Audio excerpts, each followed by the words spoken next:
This program features live coverage of an African safari and may include animal kills and carcasses. Viewer discretion is advised.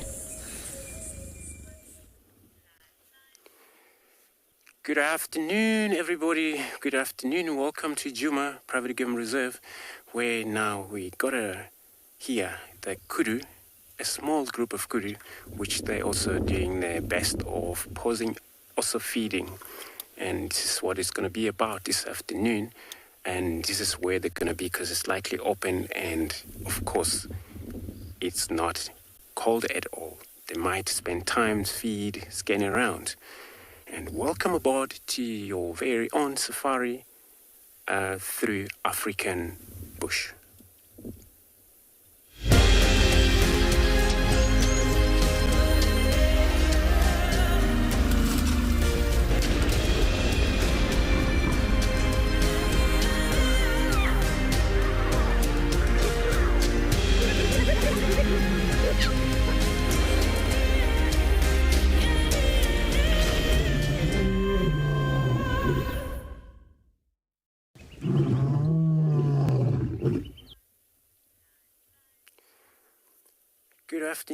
Good afternoon again, everybody. Welcome to Djuma, a private game reserve, where we now still sitting right here on quarantine with this magnificent, beautiful antelope as a kudu. They're kind of like a mixed up here now, where the whole antelope, they're going to be around, sort of like helping each other, looking out, where it's kind of a wind picking up. My name's Andrew. On camera, I have Dove this afternoon. And so this is where we're going to begin and look around. It's also important to find out what the impalas and what almost antelope they're about, because they're food source for predators, which then lions, leopard, and that's what we need.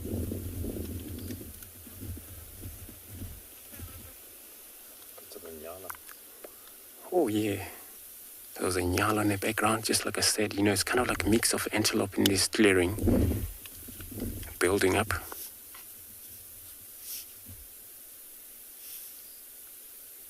And more of the antelope, they may come out, since they were vanished into the wood where the weather was bad since yesterday. We're sitting on a temperature of 27 degrees and 80 Fahrenheit. And remember to talk to us on #WorldEarth on Twitter, at FC on YouTube.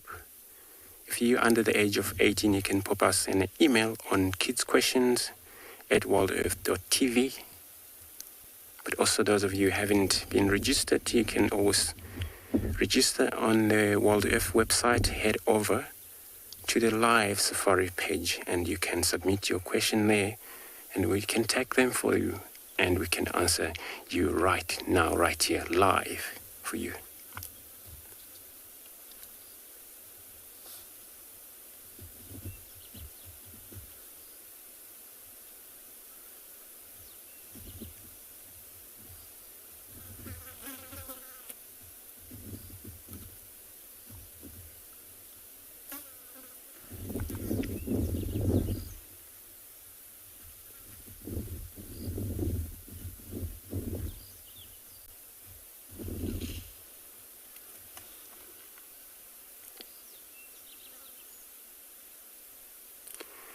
We always talk about when we got an antelope all mixed up together. It's all about trust.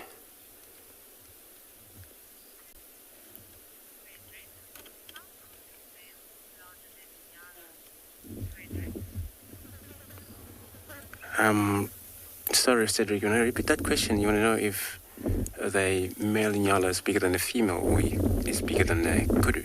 I just couldn't get that there.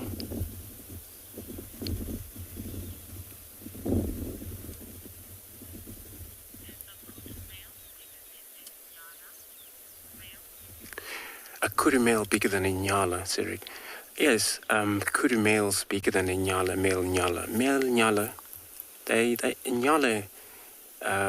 they fairly shorter in size. Even the males, they don't weigh equally as a male kudu. So kudu is still way too big than a male nyala. but also it applied the same way. A female kudu weigh even more feather than a female nyala. So a kudu, they're kind of like slightly bigger in size species compared to inyala species.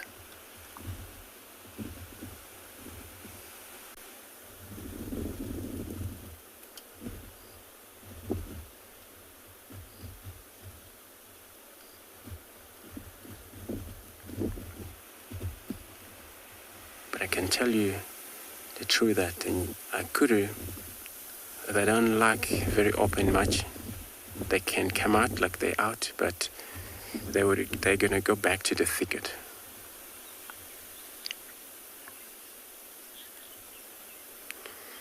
So because this is where they gotta be around and feed. So I'm gonna be moving on, looking around here. In the meantime, I'll be sending you across to Juan.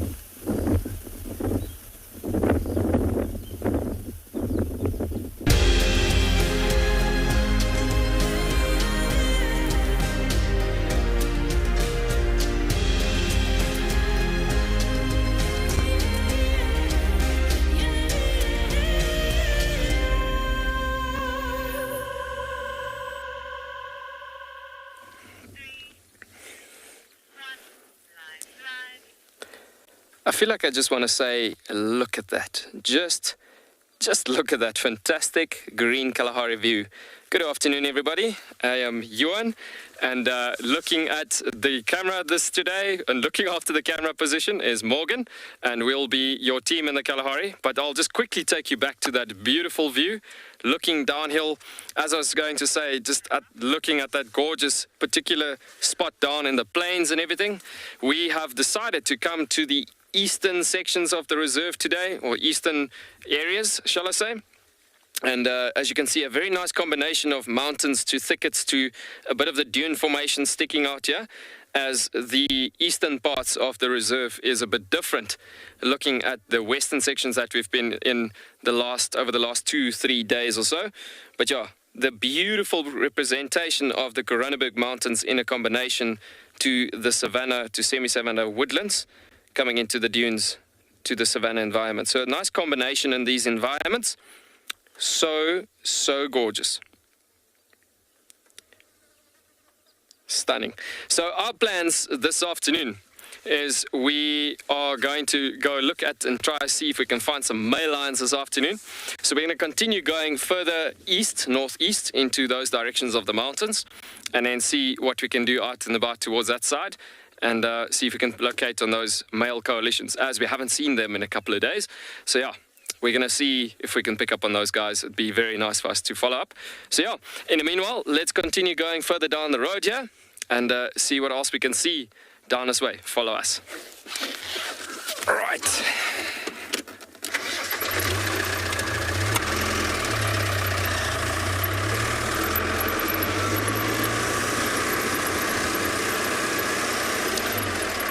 And so with this beautiful, stunning peak that we're coming up to the top of the dune here, the stunning view, we're going to send you over to another stunning destination.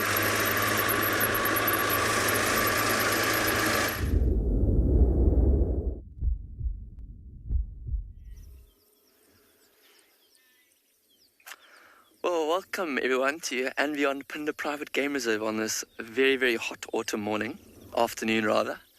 It's actually the first day of autumn here at and Beyond Phinda, and there's a slight chill in the breeze, but it's still been quite a hot midday, and we found ourselves a herd of buffalo. Just looks like they're slowly grazing up the slope. And I think that they might have been, might have been drinking water in the midday.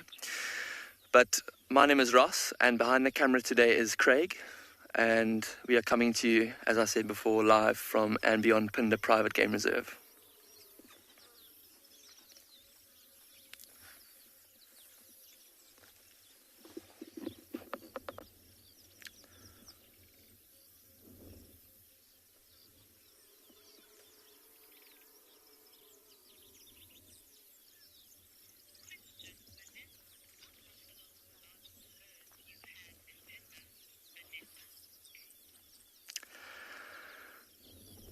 Vanessa, that's a very good question.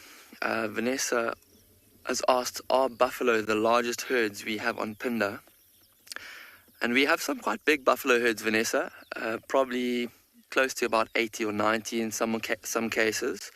But I'd say the largest herds of animals that we get on Phinda are probably herds of impala. I've seen some rather sizable herds, probably around 100 to 120 in some cases. But Phinda, because it's quite full of a lot of nutritious food for most herbivores, they don't need to sort of congregate around water. They don't need to move in such big herds. There's plenty of space for them to spread out and for small little family groups. That's why I think these buffalo don't get to massive sizes of herds like they are in the Kruger National Park or up in Djuma that we sometimes see. It's because there's a lot of great food and water here.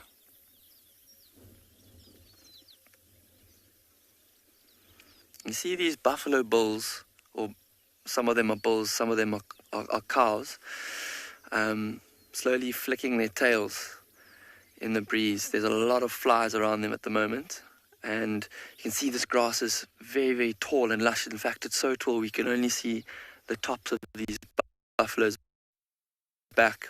That's just a sign of the amazing rain that we've had this year. There is loads and loads and loads of grass for grazers like these buffalo and other grazers like wildebeest and zebra, and that's what they are doing right now. Most of them have their heads down and they are grazing, feeding.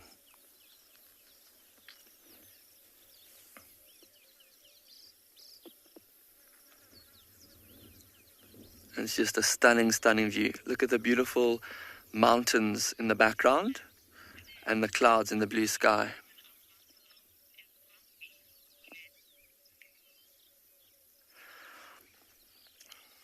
Well, Glenn, that was also an interesting question, but there are a few ways where you can tell that a buffalo is grumpy.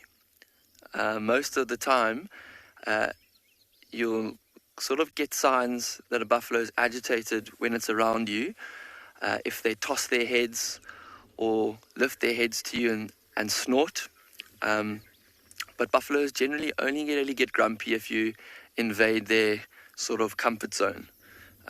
They don't really get grumpy for no reason, except for maybe some old bulls that have a lot of parasites or sort of injuries that are aggravating them. But buffaloes will only generally get grumpy if they see you as a threat. Sometimes they'll actually, if you are really getting a bit too close to them, they'll walk towards you, throw their heads and snort as a herd. And that's how they defend themselves, or defend mostly their calves from predators. And that's why they live in big herds like this. If predators are around them, they will bunch up into a tight group and with their calves in the middle, and they will rush towards the predators to chase them away in their numbers.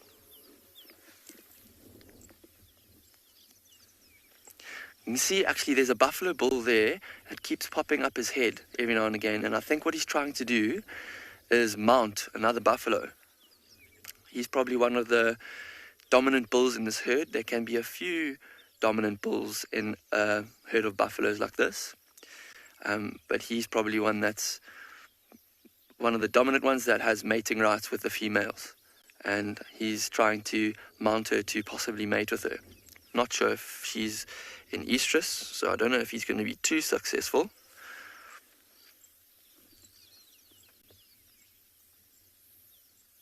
But it doesn't look like he's trying anymore. Maybe she's not liking his attention too much.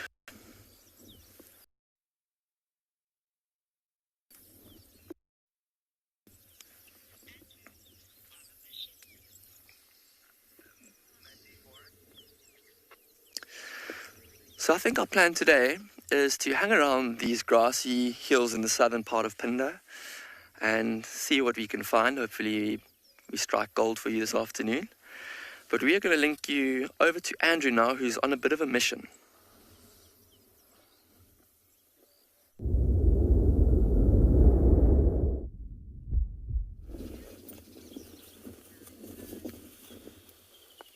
Good luck, Rose.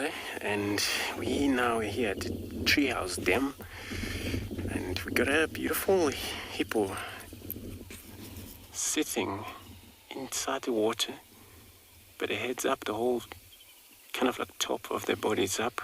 As you can see, it's a lot of terrapin already finding their warm position.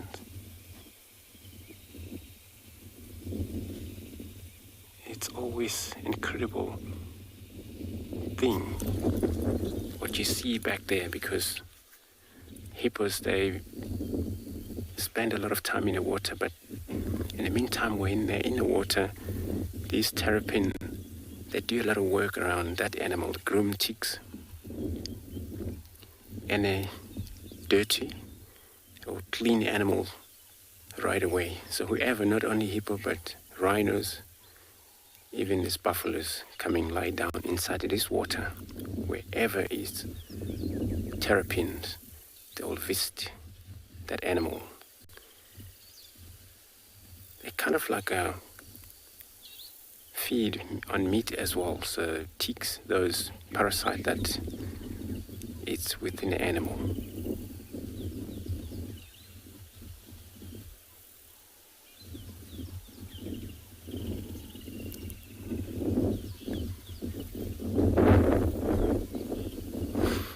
Again, you say this is so cool. Well, yeah, indeed it is so cool. And I always agree with you when, if you were a hippo or animal that you will cooperate with such a small creature like that. So it's all about working together as a team.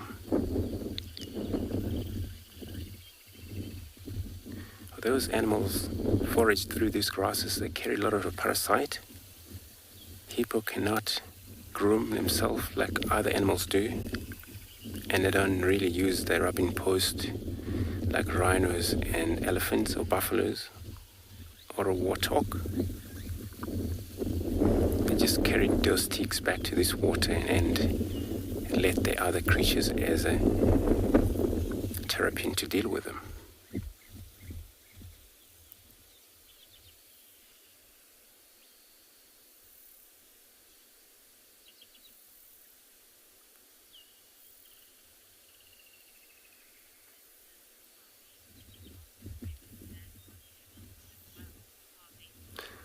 Harvey, so you're asking if oxpecker will land on that hippo?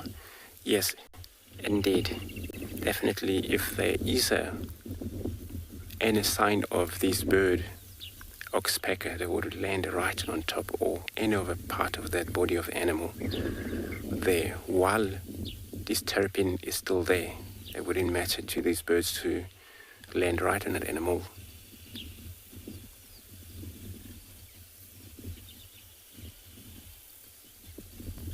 And the reason for that, they only deal with the ticks that are very visible, so they cannot submit down to the water to search for underneath part of that animal. They don't. Only this creature, as terrapin, will do that, because they are a water animal.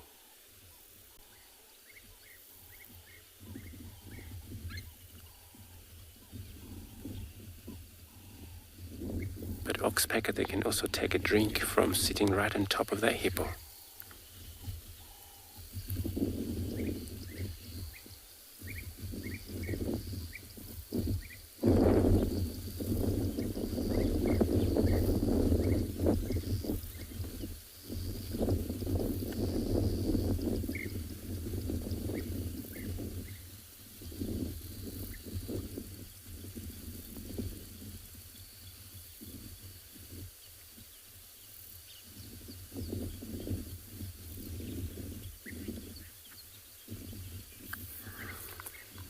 So we were busy doing our search here. Finally, we arrived into this waterhole, finding this hippo and this little creature sitting on top of him.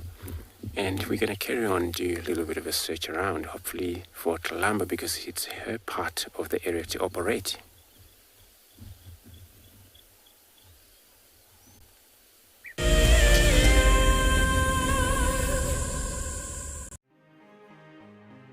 Hi, I'm Lisa. I'm here in Northern California. This is an Anna's hummingbird. We love seeing him because he brings a little magic and energy to our cold, wintry backyard. In the winter, they politely visit one at a time, but in the summer, they gorge themselves in groups to prepare for their long migration south.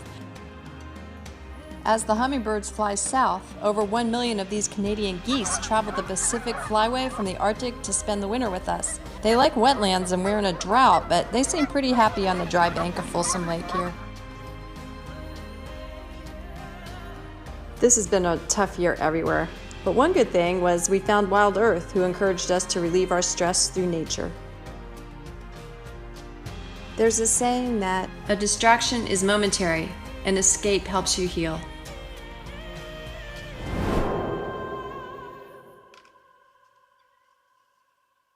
Being a safari driver requires some serious multitasking ability. You've got to be able to talk, look at the road, steer, and occasionally get the vehicle into the right gear. Do not crash into any trees. Oh, not so dozy. Just jump into the car and hope for the best, and you'll see where it takes you. No, I'm just kidding. I'm surprised they're moving as fast as that didn't go well. Who is the best driver? Well, me, of course, although some of the cam ops might disagree. I'm Nikki here at Ambion Ngala in South Africa. I love getting questions from viewers about all the small things within the environment and how it all is integrated with one another. If you want to ask me any questions, please simply register with the Wild Earth website, head across to the Live Safari page and then post your questions there. I'm looking forward to chatting to you on my next Wild Earth drive.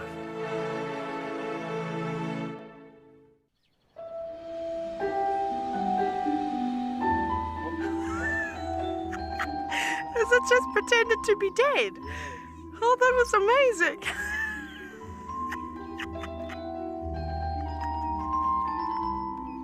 I can't. How do I it's like that is hands down the coolest. Expect the unexpected here on Wild Earth daily.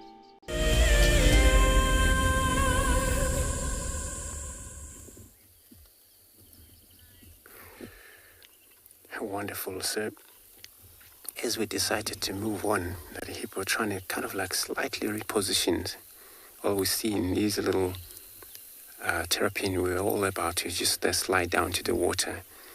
But and sometimes the reason for that, because also a little bit of a head was up, so we all thought that maybe something approaching from the far side, where it doesn't look like anything, because it's still chill there again.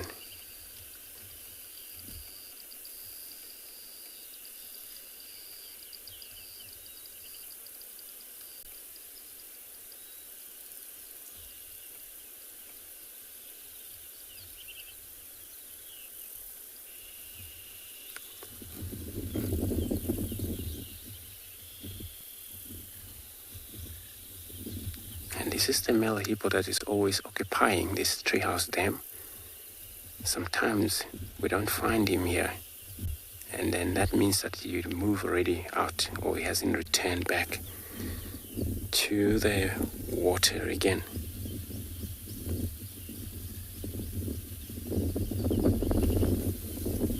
Because they do that.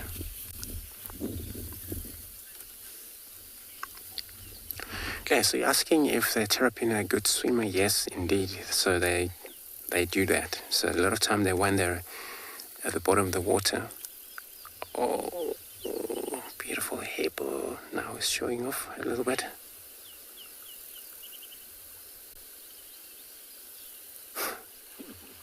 It's just so impressive that it's probably going to change position, come our way a little bit.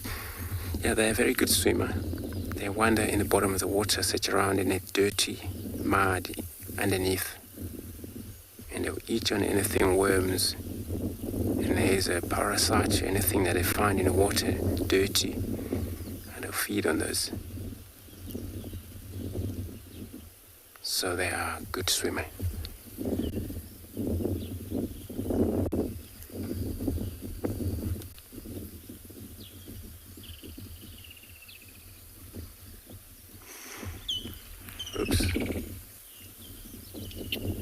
So we're gonna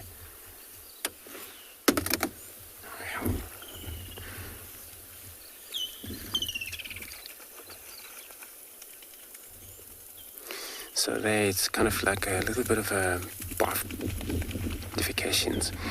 And yeah, I'm gonna send you across to Lauren.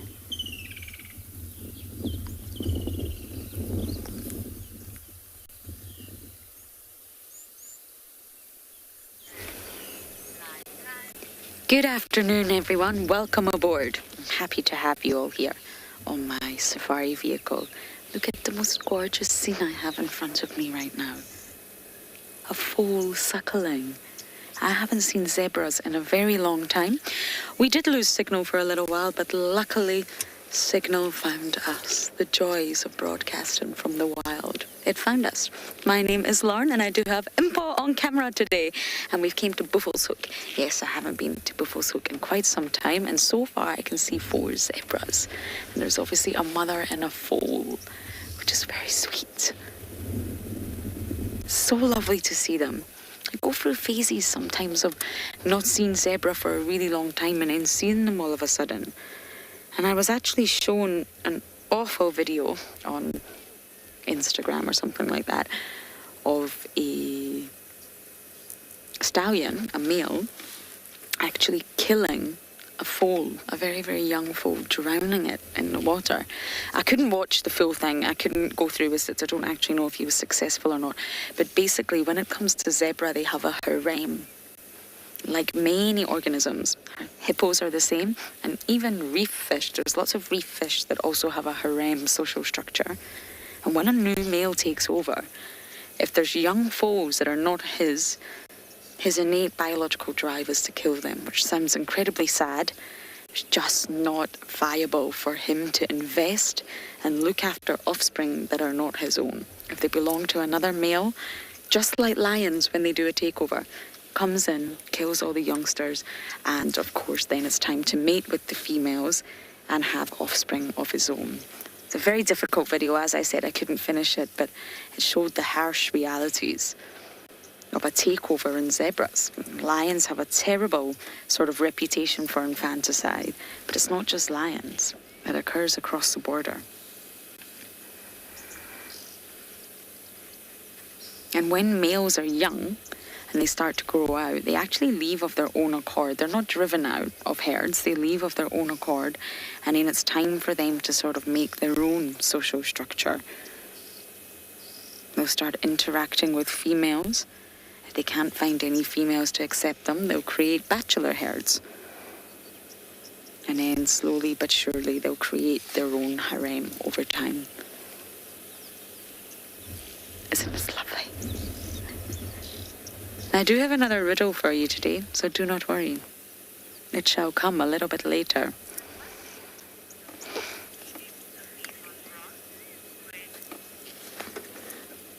Greg, you're asking at what age will the calf be able to feed on grass?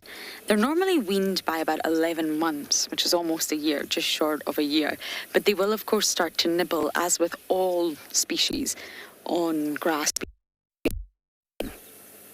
It's a process. It's not just one day they wake up and they say, "Oh, no more milk, it's grass time." It will be a little bit of a process, but they will stay in milk for up to 11 months, which is quite a long time, considering they're born remarkably precocial. I mean, they stand within 10 minutes of birth, of arriving on planet Earth. 10 minutes. And then they're walking by 20, and they're even running to keep up with mom or the herd within the hour. Can you just imagine that? Little human babies running within the hour. Sounds terrifying. But they're very, very well developed at birth, the complete opposite of carnivore offspring. We call this precocial, but yet they do stay in milk for quite some time. They normally only give birth to one foal, so it's a high level of maternal investment. You won't really see a mare with more than one foal.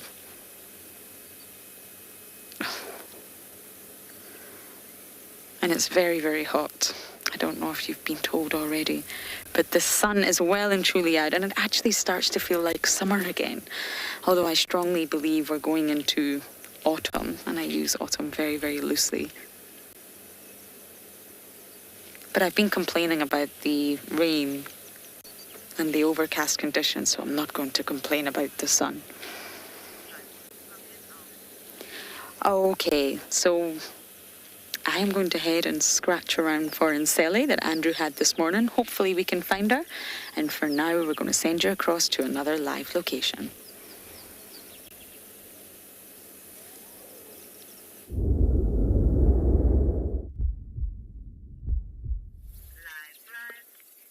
From the one stripey event to another stripey event. Look at that, guys. So beautiful seeing this zebra mother with the foal actually just to its side there. And just seeing these guys in amongst this area with a stunning landscape. There we go. The little foal is coming out to the left-hand side, but just so gorgeous with that red sand of the Kalahari and the stunning mother plant in the backdrop with the Kuranneberg Mountains in it all. Isn't that just so gorgeous? So there's quite a bit of a combination of animals coming together here, but as it's at that time of the day where the heat factor has risen so much that animals are supposed to get to a nice cooling down time and so on, so they are literally all reaching that point where they're all coming up to a nice waterhole for a good drink.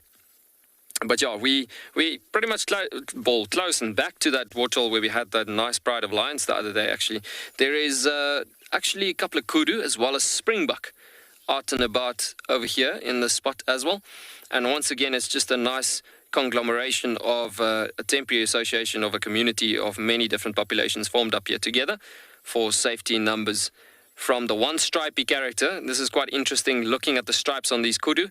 The stripes are very broken structured formations as opposed to the very constant banding of the zebra, for instance. It's two different disruptive markings that makes both of these species of animals in their given environments where they truly belong to help them blend in with that environment. So the kudu, living in a thicket bush environment most of the time as they are browsers, that is called a harlequin principle, meaning it's a broken striping formation as it is. Then the partly colored principle being on the zebra, being a constant banding of stripes, helps them to blend in with their savanna environment as they are bulk grazers. But yeah, there you can see those stripes to help them blend in with the thicket woodland environment as they are feeding on the leaves of the trees mostly. But yeah, we've been touching the subject of animals having all these adaptations in the desert environment, being able to survive in the Kalahari's ecosystem. And in that conditions, it's like, it sounds like a sort of a repetition, but the thing is that it's very important to understand the importance of animals surviving in these ecotypes and ecosystems as it is, because this environment is quite a tough environment to live in. So it's very critical for these animals to know what to do to survive out and about. So just if we can go back to that zebra quickly, it looks like he's now gone to that plains at the back there. Just walking through to there we go, just about to disappear as well. Eish, man, there we go. So it's just going through to the back of the tree as there's another one that's just about to appear. Very interesting on zebra, and this is a very strong theory that black and white stripes, and even with the shadow stripe on these plains zebra, is that the black stripes, as we've been talking about coloration on stripes of zebra over the last couple of days, is that these zebra, there's another big, beautiful one, the black stripe attracting the heat, the white stripe is actually reflecting the heat. So again, forming these convector currents that floats on the skin, theoretically should be cooling down the entire skin. But just to keep that in the back of your mind, thinking about how zebras are bulk grazers, now you're going to think, how do I hop from that topic to something else completely? So what's quite interesting on this is actually thinking about how finely, I want to say, crafted and made are these species in that situation, from the point of view where you have the stripy formation, and then actually thinking about the grazing factors that comes into there. Because when a bulk grazer, being a zebra, eats on large quantities of grasses as it comes through, they would build up a huge amount of gases in their stomach, as they are hindgut fermenters. And being a hindgut fermenter, it literally means through into a big open enzymatic stomach, and then from there it goes into the long intestine with the cecum and the colon, and that is pretty much where your true fermentation processes take place once the entire digestive structure passes through that entire process. So once it reaches that fermentation process in these hot climates and in these environments where they are practicing a lot of bulk grazing, that fermentation temperature is in a way created by the striping formation on the body itself. So coming back to the stripes with the tubular currents that floats on the skin, there is a theory that it says actually that cooling structure on the body creates the right amount of temperature for the cecum and the colon's fermentation temperature to be happening. And in that formation, that is actually so shockingly amazing, thinking about it, how it could all come together in that all in all. I don't know who of you have ever ridden horses before, because, I mean, zebras belong to the Equidae family, which is the horse family.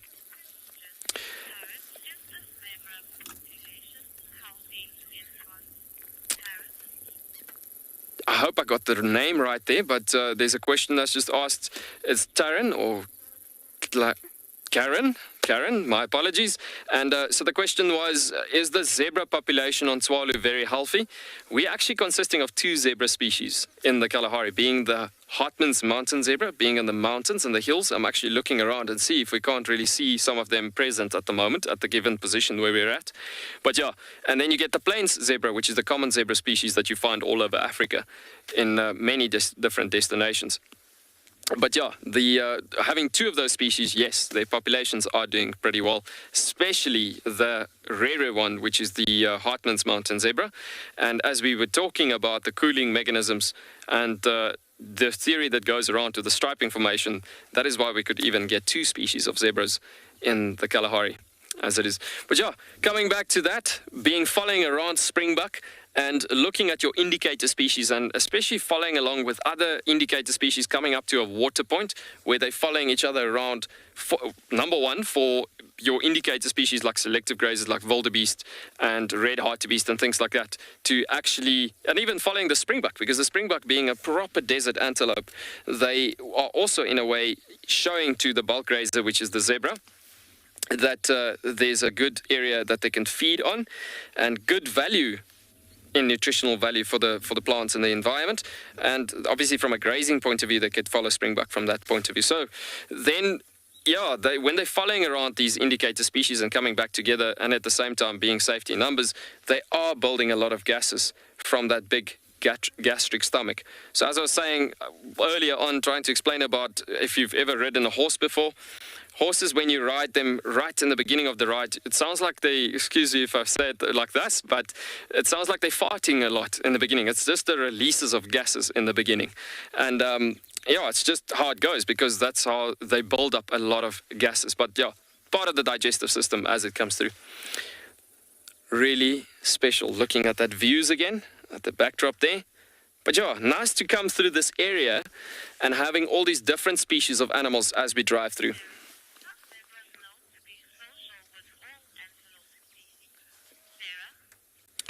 Sarah, you wondering if zebras are social with all different antelope species? You know what? At a given water point situation like this, you would have all herbivorous animals mostly helping each other out, because it is like in that situation where you'll have a lot of predator activity obviously being around, especially in the Kalahari, where you deal with wild dogs, cheetahs, the desert lions.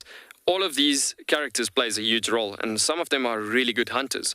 So wherever there's a huge amount of predators, you will always find herbivores helping each other out. So yes, at a given water point, for sure, they will always combine up in a helpful system like that. But you will find that mostly the indicator species situation where you'll get like red hartebeest. If you think about documentaries that you might have seen before on TV, if you're thinking about the Mara, Kenya, Tanzania, areas like that, you would always find, red hartebeest or blue wildebeest, or even in Botswana, you'll find the brindled canoe.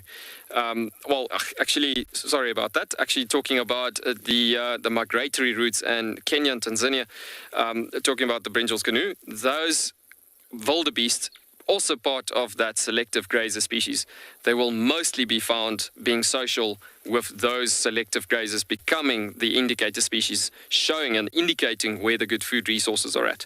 And then only it becomes a situation where it becomes safety in numbers from that point of view.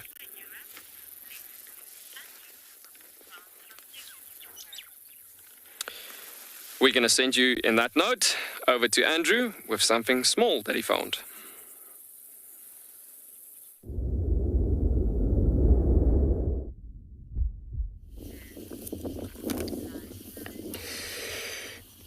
Thanks, John. So now talking about the animals being very much social. Over here we got a knob-billed duck, or comb duck.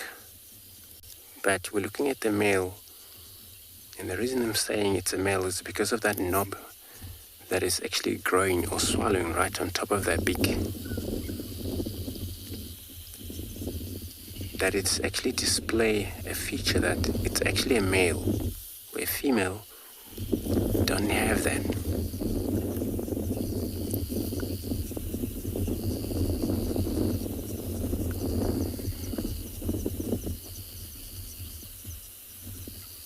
And sometimes they are also where female get around in more than one to anything from maybe 6 to 7 female controlled by one male.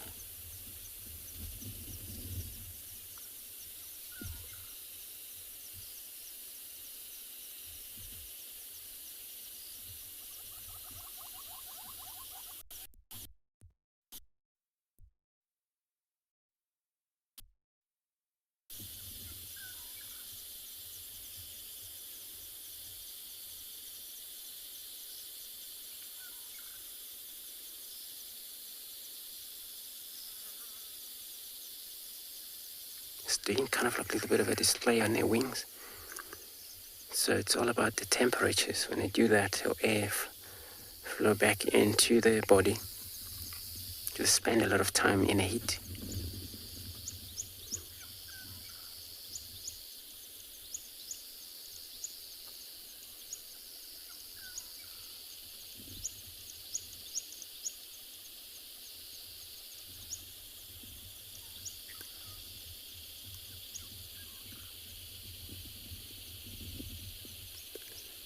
I cannot see it clearly, both sides of that road.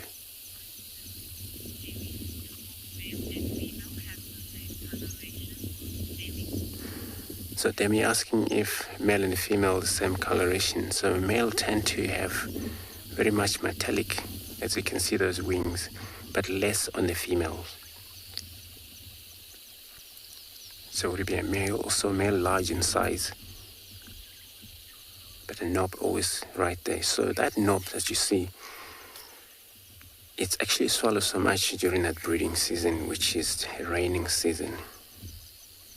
But without any breeding, that knob, it's saddled down a little bit.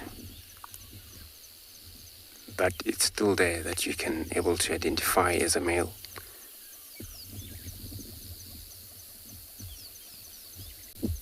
So we're on a main road over here. We're actually experiencing a lot of vehicles passing by every now and then.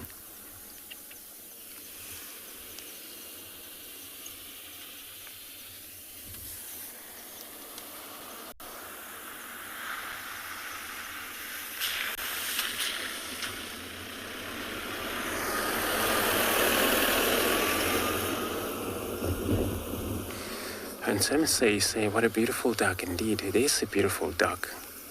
And they come out over here when it's this time of year where it's wet for their own benefit, or feed, also breed.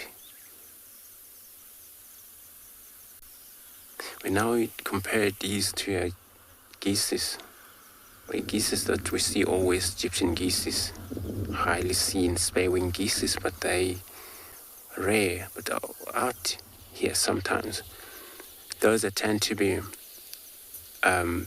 couple where male and female remain together, breed together that way, where these species, male will, owns a lot of females at the same time, breed with them.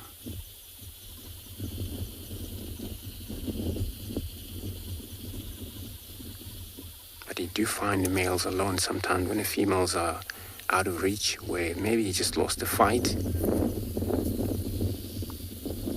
the female been taken.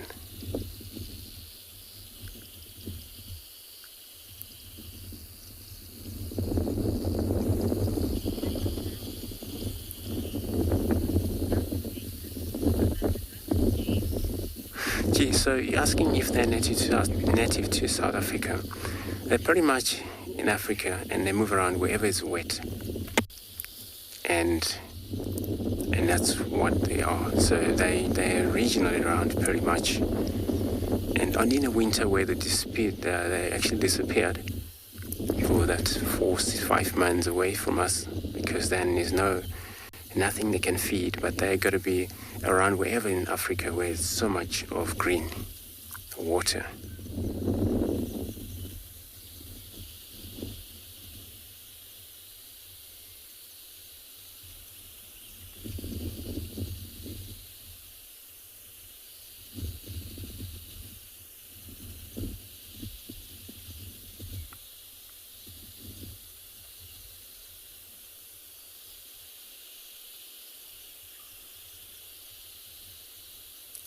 They also do make sound, but they're not actually very noisy like Egyptian geese that we know of. They actually like to be very much silent bird. But they do actually make sound when they want to.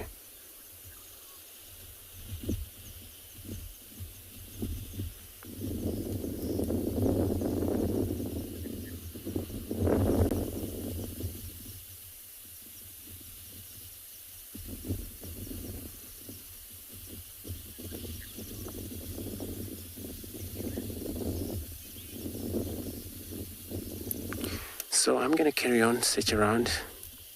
There's a southern boundary. Got to remain between them. Hopefully for Kalamba, but there are no tracks yet. And hopefully we get something to show everybody along the way.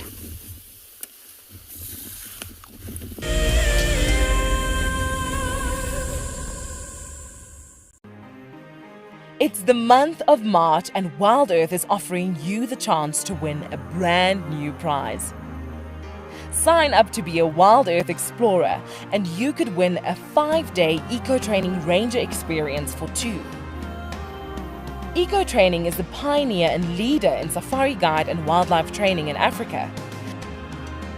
The lucky winners can look forward to approaching dangerous game on foot, tracking and 4x4 driving, learning about animal behavior, and even spending one night sleeping out under a blanket of stars. In addition, you will also get the exclusive opportunity to join the Wild Earth team on the broadcasting vehicle. Sign up to be an explorer now, and it could be you that wins this life-changing experience. Terms and conditions apply. Sometimes love wants to make you sing. And sometimes love wants to make you bow and fan your wings to your bow. For the southern yellow-billed hornbill, these are signs that love is in the air. These birds are destined for a season of monogamy at least. Breeding pairs are in it for the survival of their chicks. But before love commences, the male needs to woo his valentine with food in the form of nuptial gifts. My name is Ross and I'm a field guide at and beyond Pinde Private Game Reserve. I love getting questions from guests on Wild Earth because I love sharing and learning information about nature with new people, and it also makes me feel like you're all joining me in real life. If you want to ask a question on Wild Earth, then you need to register on our website. Once registered, go to our live safari page and submit your question below our live feed. Hello, boy. You are a monster. And he's coming right up to us. Hello, boy. Oh, settle down. Settle down. He is very, very close. He's pushing his trunk against the car. You can feel the car moving. Hey, hey, hey, hey. Stop that. Expect the unexpected here on Wild Earth daily.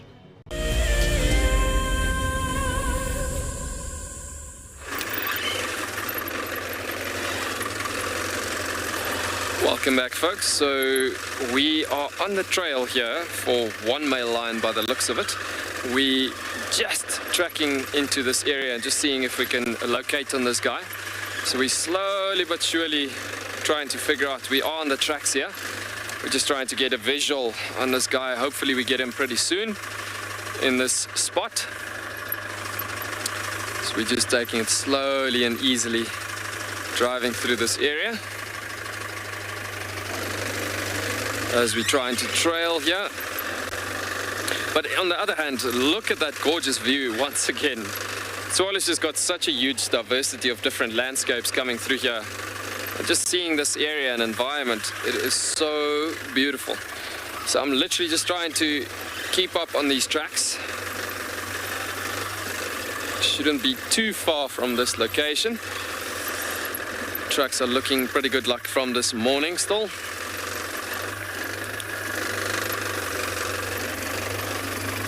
Trying to figure out what's happening here.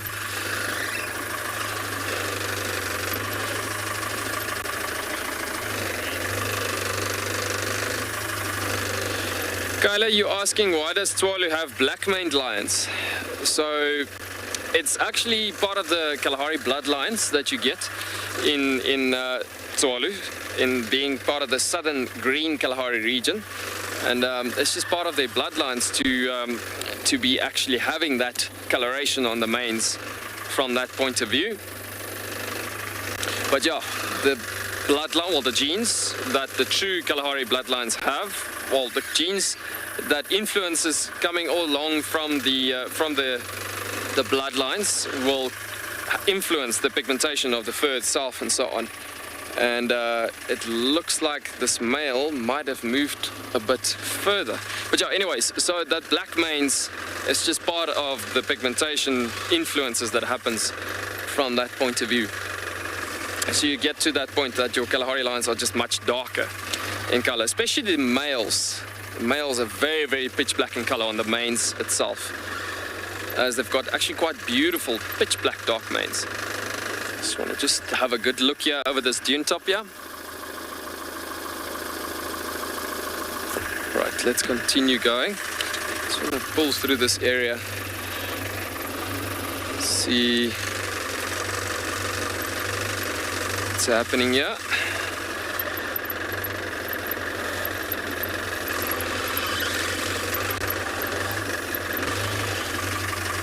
Where this male has gone to. It looks like he's been around in this area as we've had the tracks coming through this potential spot here. I'm just trying to figure out where he's gone to. A couple of zebra tracks. It's coming through from that point of view. So as I was mentioning a couple of days earlier, and the thing is that with finding animals in the Kalahari it's very important to stick with tracks, as it'll show you the point of view of where they've gone to. Thinking about how far animals could walk as well in such vast open spaces. There was a vehicle in this area as well this morning seeing these lions here, so now we're just trying to figure out where have they gone to from here. So we're trying to see the tracks as well as they shifted along around this area. I mean, obviously as the sun's been in that position this morning, it would have been coming over from the east, going over to the west.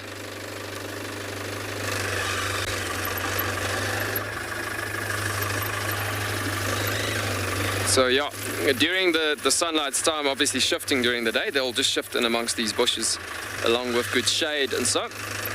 So we've had the tracks coming into here, but now with this vegetation here, it seems like it's been disappearing on the tops of the bushes here.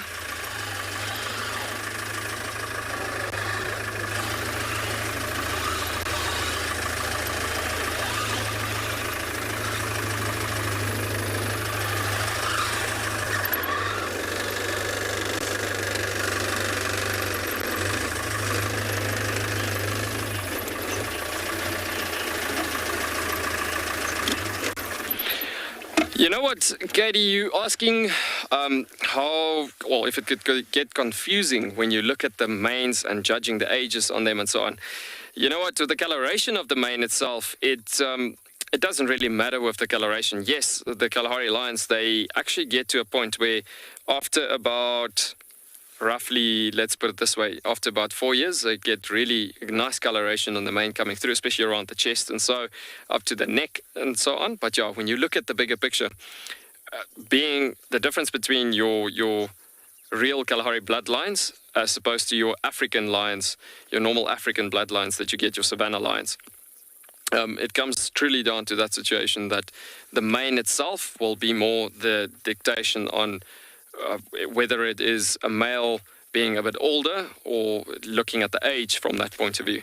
When you think about the bigger picture, it's all about the mane, the body height, how much the mane and the body has actually progressed into growing into a bit of a bigger size and so. But yeah, it pretty much comes down to that.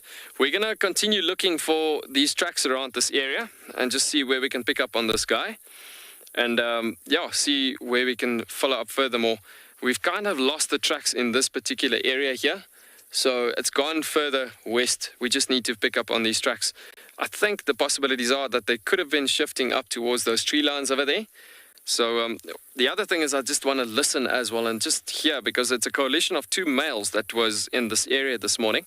So we're going to just continue listening and trying to figure out if we can't get some audio as the males might shift around in this area. Just because of grooming, for instance, it could be happening, and there's some licking and yawning and moaning sounds that could come out of that as well. As it's the right time of the afternoon, we just had a temperature drop in this area as well. So yeah, let's continue. I want to just get back to the road here again, quickly just to see to the other side what's happening here.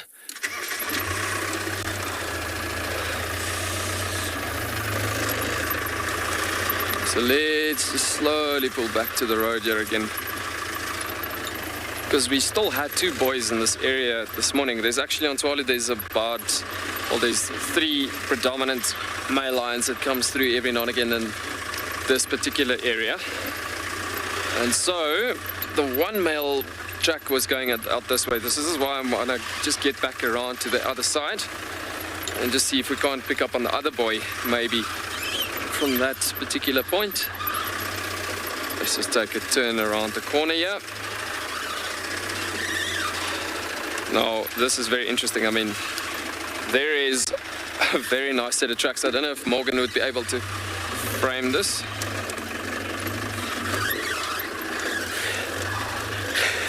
Deepak, you commenting, you hope that we're finding it before it's finding us. I do agree. I just want to shape and position these tracks here quickly. I do not see this male line, but I just need to show you these tracks just in comparison to the sizes here. I see the track of this male going out further in this direction, but this is a very nice clear track. Is that good enough, Morgan? Should we position a different track here maybe? But just out of a interest point of view, it's on the edge of the vehicle there. Okay, let me try to reposition here. Again, quickly just create a bit of a further distance. We are quite close to these tracks here.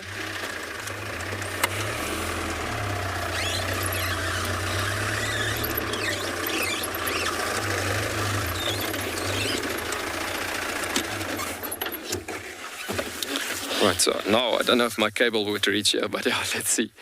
So I'm going to try reach there. I won't be able to, but yeah, if I can point my finger towards that track that you're looking at there, you can see the 3 lobes at the back of the track. And if I place my hand out in that direction, it is really cool actually looking at the sizes of these tracks. I mean, being rather large, looking at that 1 male that moved out that way, as opposed to your if you look at the actual, let me just get a grass stalk here.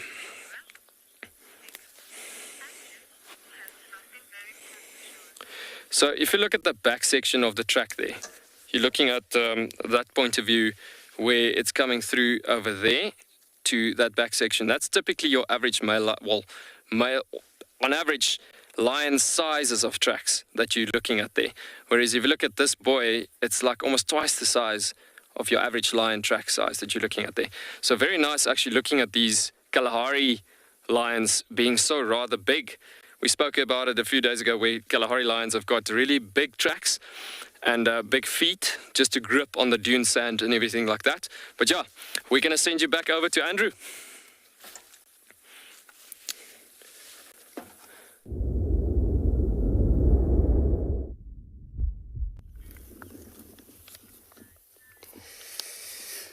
Cool, so now we got it looks like a sound of a warthog.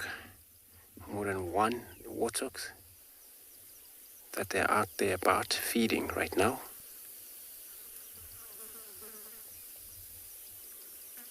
So sounder, that's a Naos collective of a warthog when they're together. Because indeed they do form a group of up to 7.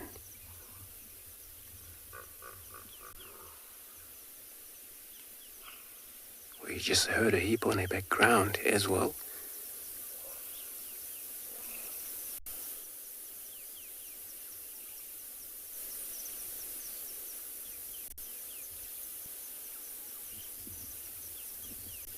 So they will be running around because they look like they all just not really all full grown yet.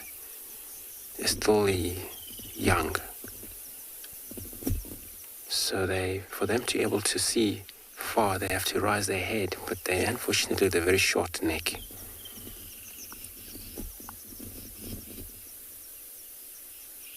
And the grass is so tall.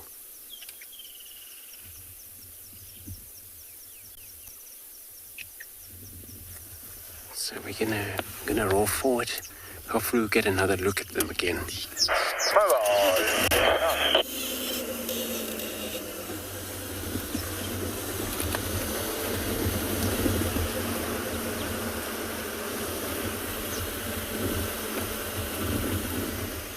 There they are.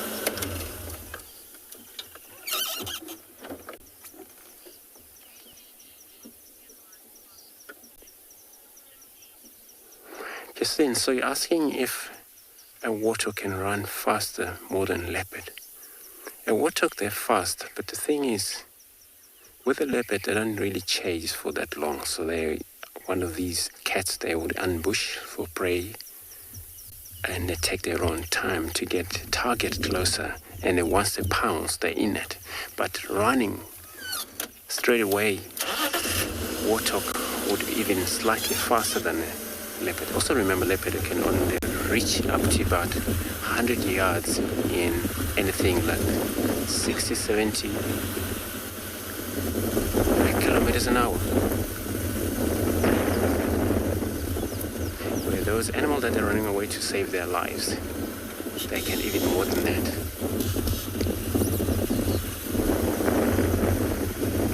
So they're moving into very tall grasses where there is a visual very poor.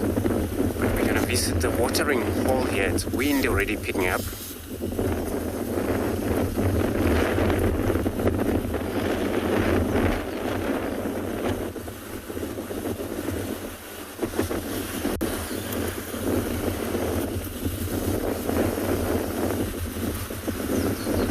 And we just heard hippos grunting about. So maybe there is a hippos in this lake.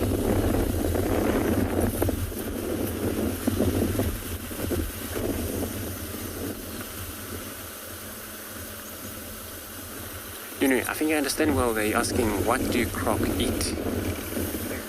Warthog eat, sorry. And they're vegetarian. So they would eat shrubs, they would eat grass roots, short warthog, yes, indeed.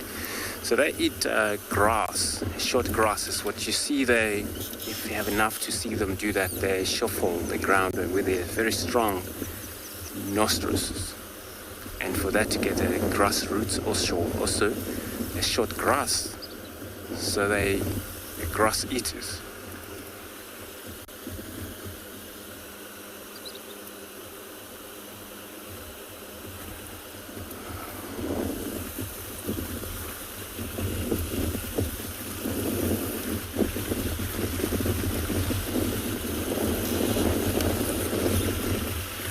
So I just arrived into this very beautiful lake over here, Tswalu Dam, and then hoping to see there's a hippo that we're communicating about.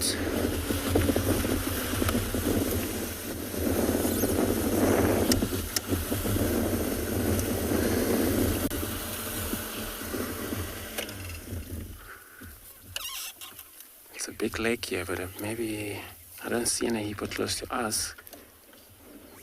Could be that they're still submerged, where they can do that for 6 to maybe 7 hours, 7 minutes, sorry. Underneath the water before they can take a breath again.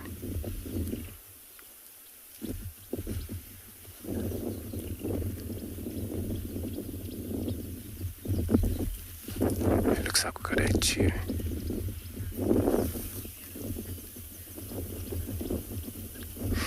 Sorry, you want to repeat the question again?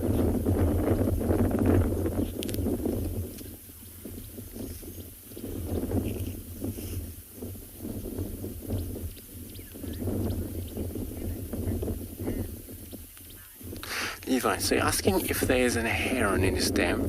The last time I saw was a few of a heron here, a grey heron. But I'm not sure today, so I'm gonna go close to those hippos, and then hopefully we get a water birds around us. Hopefully we get those heron, but I don't see any right now. But usually there is.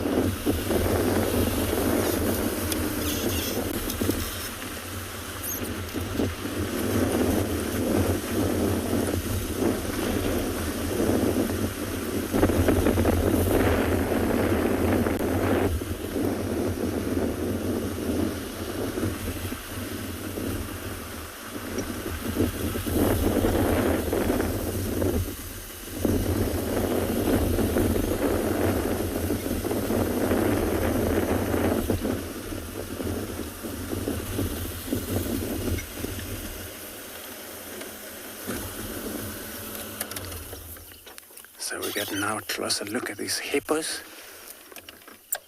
So keep an eye if there is a heron in this dam, which I don't, because they're quite usually visible, because they're always close to the water or walk around the edge of the water. So maybe while we're sitting here with these hippos, they will show up, because they move from dam to another due to the hunting.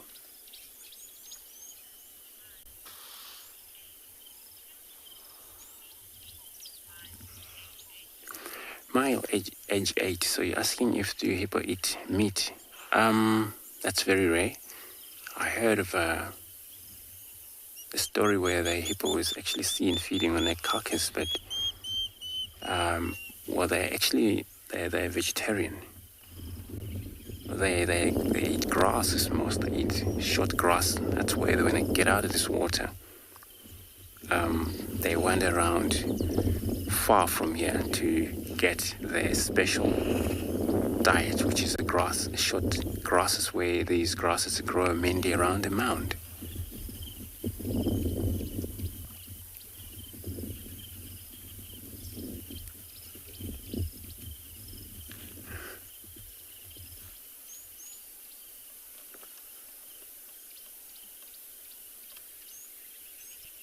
There's a green-backed heron, I think, that land.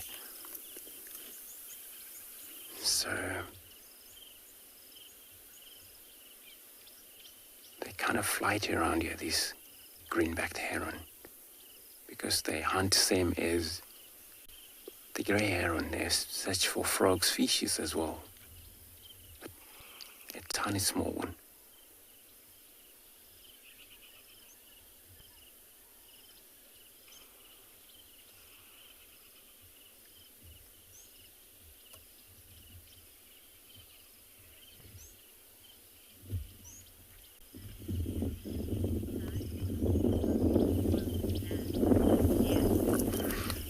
Again, so asking if the hippo die in the water or inland, so that's depend on what situations occurred. Due to fight or infanticide, where maybe bite each other so bad, maybe this one of the fight for a territorial. There's a chance that may die, maybe on the edge of water. But due to diseases, it's when they lie in a shell of water or die far outside of the water. But if they ever die inside the middle of the water, that's going to be maybe it was very much a quick death or heart attack or anything. Well, animals would have those kind of issue with heart attack. Beautiful yawn. Look at that. So yawning sometimes all about exercising their jaws. Could be maybe a warning for us because we also hear.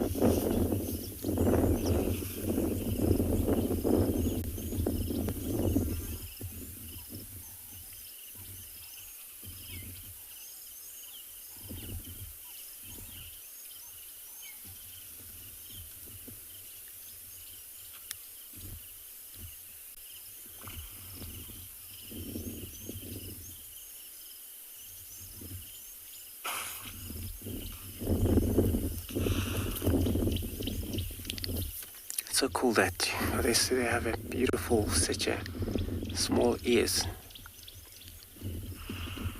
You know, compared to the rhino, where these guys have very short ears.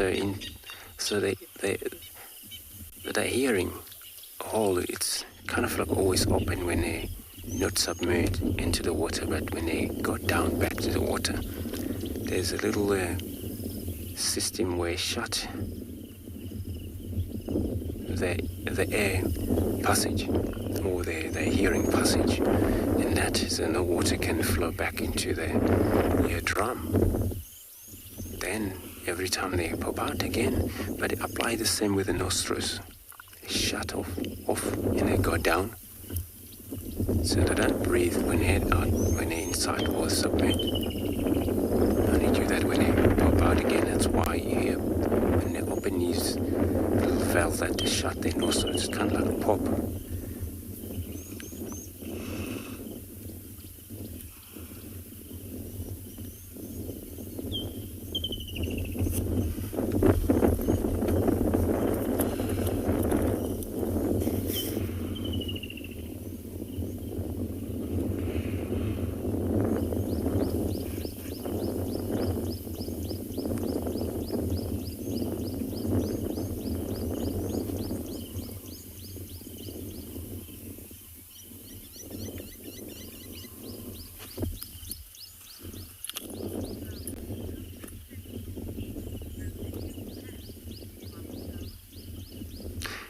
A wildflower. I heard we were asking how many sets of teeth or teeth. I'm not sure. Maybe 30 over 30, somewhere to teeth. So I'm gonna double check, but I think is anything above 30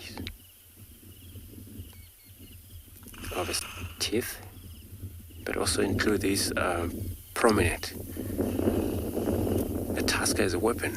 Those are huge teeth or modified tuskers.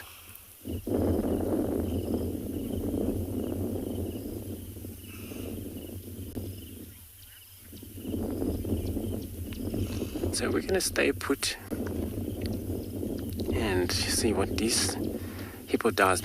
Maybe it's something that will arrive into this watering hole.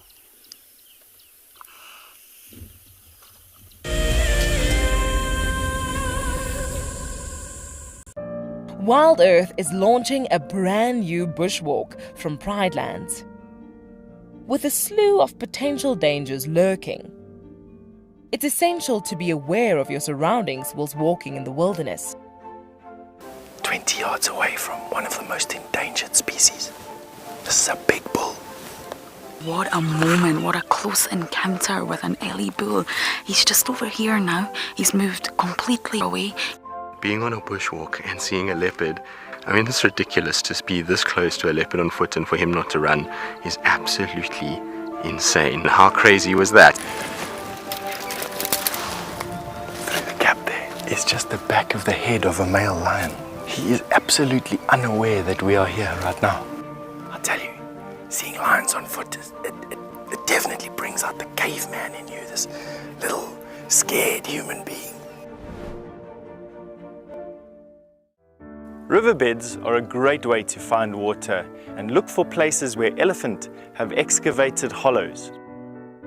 You can then dig into the sand, and after a couple of feet you should find damp sand, which then can be squeezed out or siphoned off for water.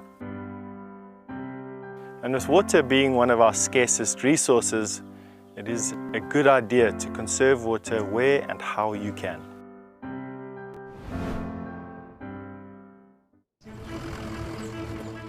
My name is Taylor McCurdy and I work for Eco Training.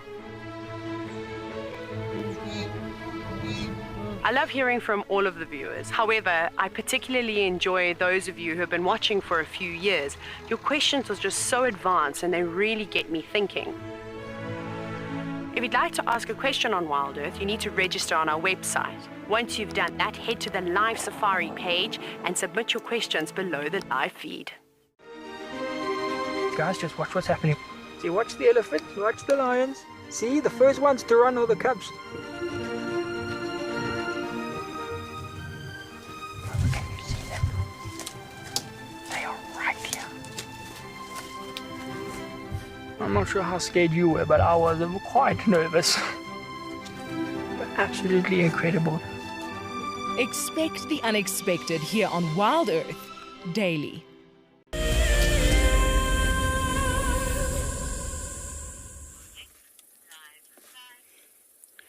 And how is that for camouflage? Can you believe it? We had to get off on foot, had to look at some tracks. We eventually found some more tracks and almost stumbled across them as we were about to get off the vehicle for another set of tracks. And there they are, right next to us at that last given point.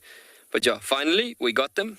These beautiful, stunning, pitch black maned animals as we spoke about it a bit earlier. And there's the other boy a bit with his head in the sun. But quite a bit of a clear spot here in the grasses actually, but yet so well camouflaged with that bodies in these grasses. But yeah, stunning to have actually found them in this spot. It was a bit of a difficult find, but yeah, we finally found them as we came across to the area further south of this dune that we were tracking up on. But yeah, I'm so glad that we could find them now, because I mean, we're going to spend majority of the afternoon now with them in this position.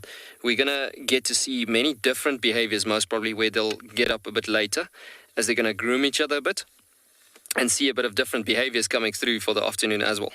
But be very special to be spending time with these cats, being such a rare species to be sitting with, as lion populations are dropping so much in Africa. As from that, speaking about it from that point of view, thinking about the Kalahari lions being very, well, the true bloodlines occurring in their true areas, which is a very, very rare situation to be with. So yeah, I'm very glad that we got them finally on the screen after a couple of weeks. But yeah, stunning to see that they've come a bit further south out of the areas from the north, and that we could actually get those stunning pitch black manes out and about. But as you can see, very well camouflaged and fast asleep at the moment, as lions can sleep a good 16 to 20 hours a day.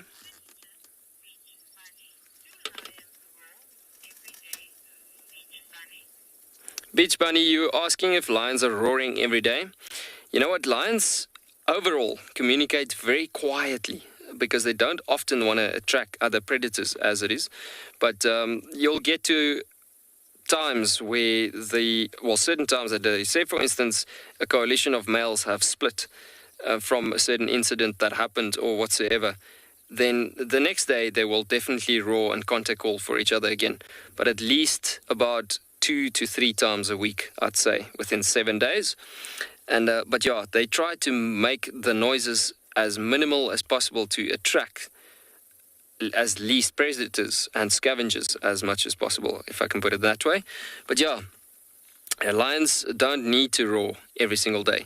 Lions that roars every day, well, that needs to roar more so over as opposed to others, is the territorial males, like these males in a coalition that runs this entire area, that needs to place it out there and put it out there saying, this is our land, this is our landscape, this is our territory, and we're dominating it. So at the moment of this coalition of 3 males, there's only 2 of them here together. One of the boys are most probably gone off into a bit of a different excursion.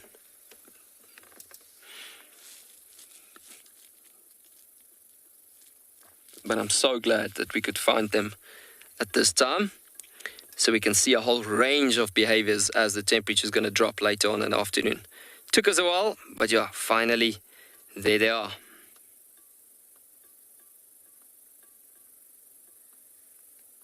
So as I was saying earlier, but with sleeping a long, huge time of the day, lions obviously got a huge, high diet in protein. So if it's the same as us going to a nice steakhouse or a good restaurant, you eating a nice piece of steak or whatever, or a big piece of steak, or meat from any form, then you feel quite tired after a big meal like that. You feel like you could go to bed anytime soon. So same situation happens here, where these males having, or any lions, oh, there, look at that yawn. He's going to roll onto his back. Look at that. So yeah, same situation happening, where they got to sleep the right amount of hours during the day to, well, and all given times, for the next time when they get active, so they have the right adequate amount of energy for the time whenever they get active next from that position. Burning unnecessary energy for Kalahari lions is very, very important, that they do it at the right rate and time in that formation.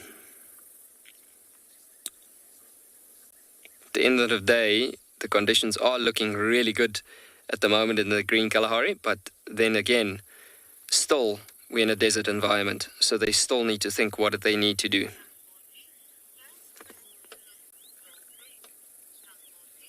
Come, Dorothy, you asking, well, you're actually commenting saying that those paws are looking so big. It's exactly what we spoke about earlier, looking at those stunning tracks that I was trying to explain about the sizes of the tracks and the big paws and the big feet as they walk through the dense, loose sand of the dunes in the Kalahari. And it truly comes down to that these feet are adapted to walk in this dense, thick sand, or shall I say loose sand on the dunes. If you go for a good 2 to 3 kilometer walk in these sands, yes, it makes you really, really tired. It feels like at some point you just want to drown yourself in water, like constantly just throwing water over your body and trying to cool down, drinking a lot of water and so on.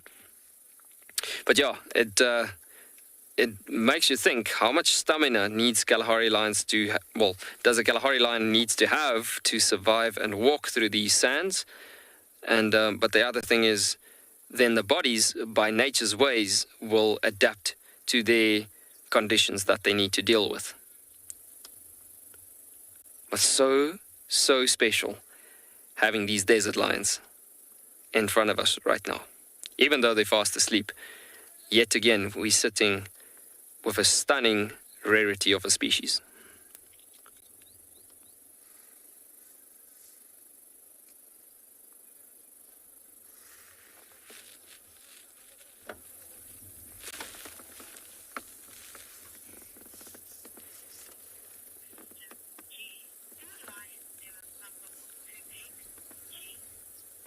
G, you asking if lions ever will suffer from toothache?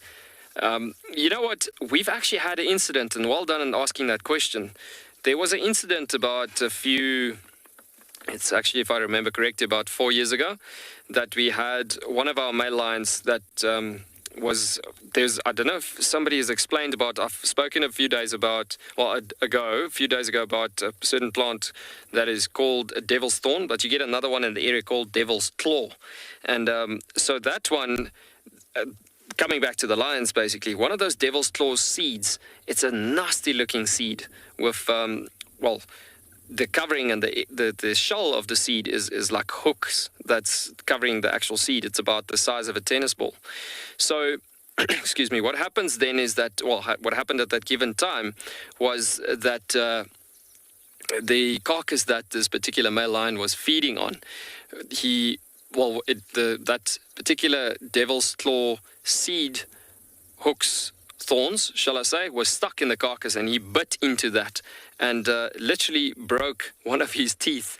And yes, so lions could get toothache happening. They could get pain in their jaws even. So this particular incident that I was talking about, it happened where he bit into that thorn, and we had to get a vet in actually to save that animal's life, because after about a week or so, he was battling to eat furthermore.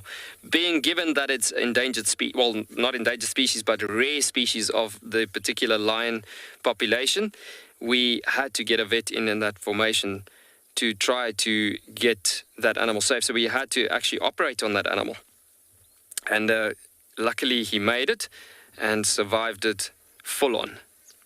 So yeah, lions could get toothache and are physically been part of a saving of a species.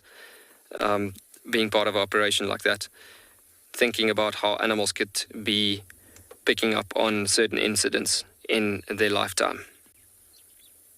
Yo, this guy is just so much out for the count at the moment.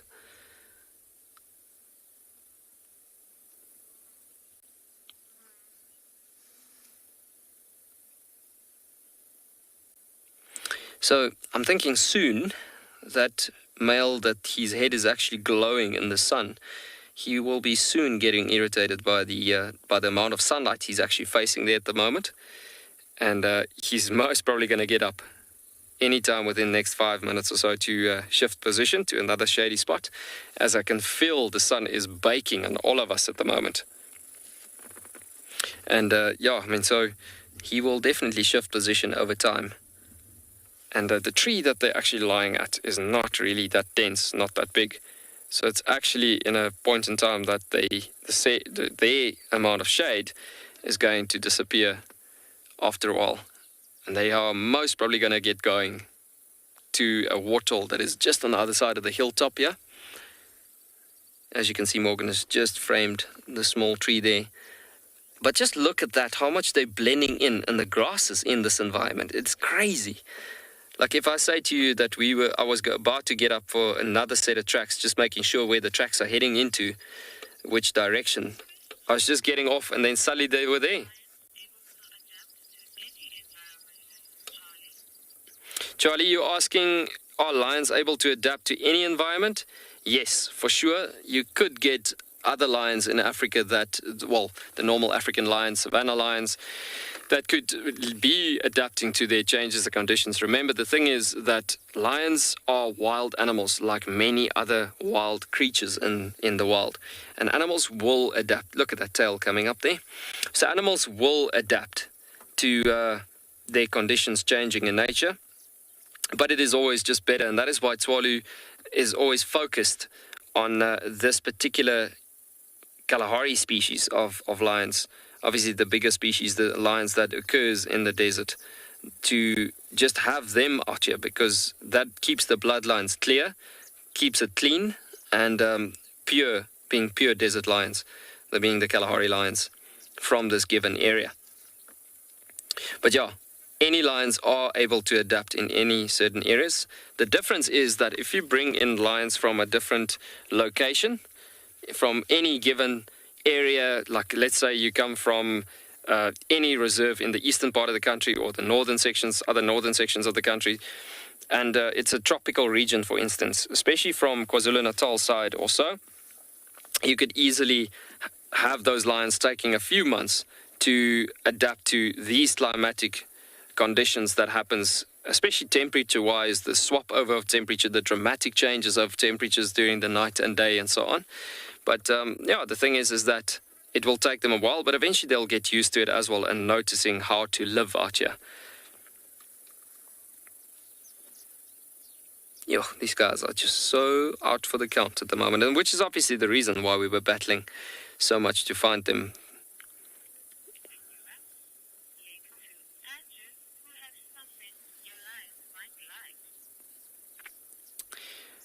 And at this point, we're going to send you to Andrew, that is currently with something that these lions might actually like, apparently.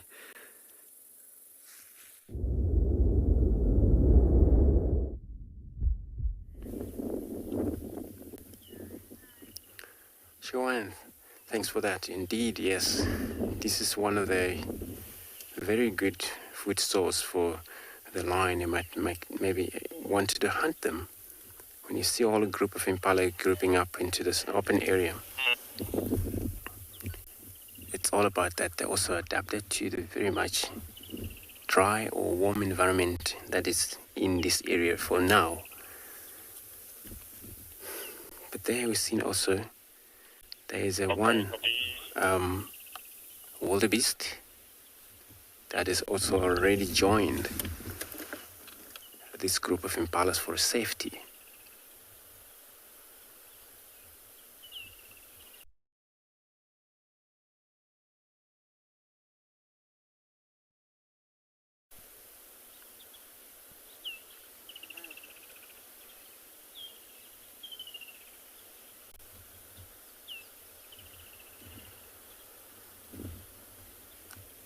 So for the wildebeest, a blue wildebeest, there's a system so that dominate. It appear different to most of the other territorial, because they're also territorial. Once the male dominate the area, he might dominate the ground, but maybe not dominate the females. Because the female, they roam around in and out of his range or territory, enter his ground, visit him, but there's a time they may leave him, go somewhere else.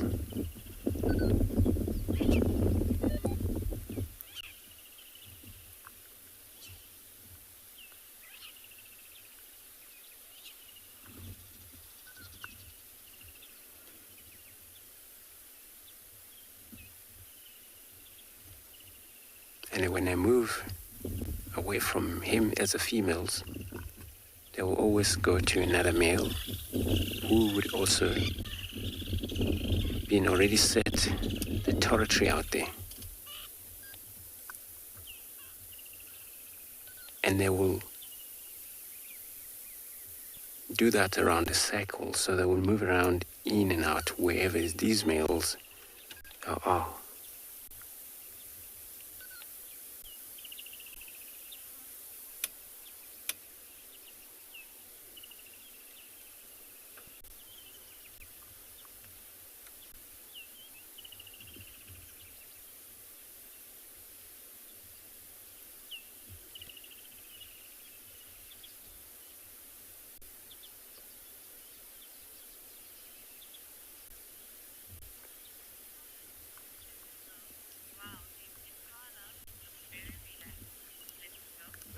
Leopard call. So you're saying this impala very relaxed? Yes, indeed, they are also relaxed over here.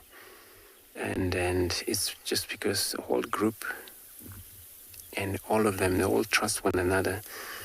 And then they all look out here. They're actually in a very good environment where it's a high ground. It's also one of their small runway where it's open. So it's all about trust. That's why some of them already lie down.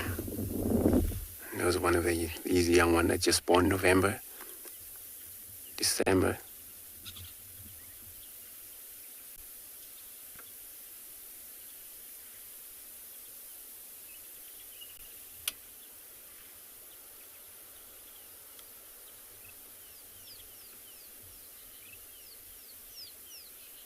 And the wildebeest is right in a runway already, but he's gonna move around with them. For now, because he's out of numbers, so the girls have moved away from him. But there's a time they will turn back to him.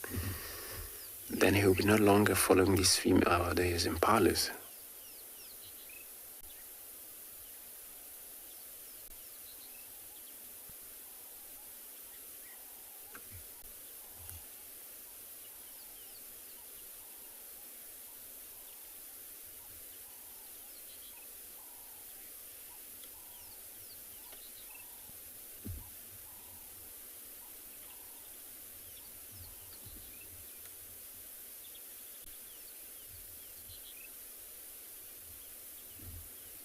Many antelopes, they display or also advertise their territory where they own the ground, but as a wildebeest, they're more likely to defecate in a spot, to disturb the ground in that way when they do it, and they defecate and roll around in that, into that dirty. But it's also to make sure there's the skin glands is also left on the floor for the female to, or whoever would be around the same species would know that he's in that area. They would have a probable glands, those would rub against these twigs of wood, stump.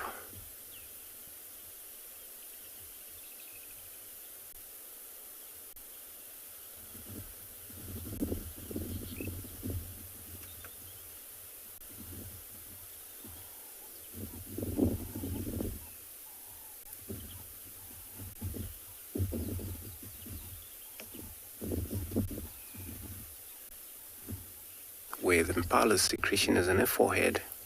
They don't have a probable glands as impalas, but they also advertise their own territory by doing the same. These males, you find them rubbing these little horn against the wood just to make sure they left this secretion in the wood.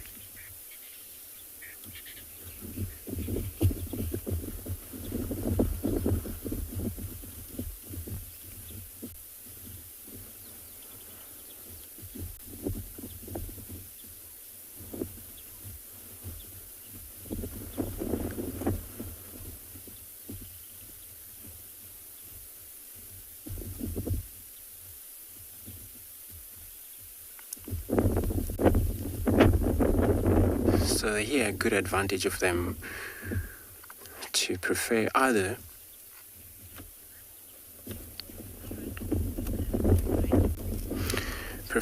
thicket where they may vanish into feed for now and come back to the open area. So I'm going to carry on search around here. In the meantime, I'll be sending you across to Lauren at Tswalu Hall.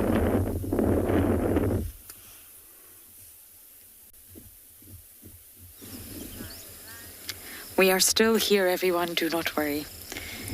The gremlins attacked us in full force in Buffelshoek, so we left. They won, we left. But we're back on Djuma, and I am more than happy with that. At Buffelshoek Dam, admiring the grey heron. But there's another bird just behind. That's not a grey heron. Are you a grey heron? Let's take a little bit of a closer look. Does not look like the neck of a grey heron. It actually looks like that it could be a darter. An African darter, a juvenile. I haven't seen a darter in a really, really long time, but I am not 100%. It's definitely not an adult, but I'm wondering if this is a juvenile. If any of you can clarify for me, please do. #WildEarth or @FC. It's not a grey heron. The grey heron's the one in the front. And that sort of really bendy neck, can you see that? It looks like almost an S shape. It's the neck of a darter. But I could be wrong, and they're obviously standing right next to each other and fallen over a tree. Both water birds, if I am correct, will always hang around the water bodies to see what they can find. They both fish. They're both epic fishermen. Oh, there's the heron. Off he goes.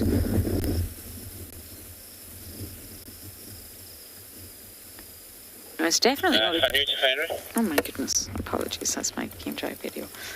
It's definitely not a juvenile grey heron that's there. I think it's a darter.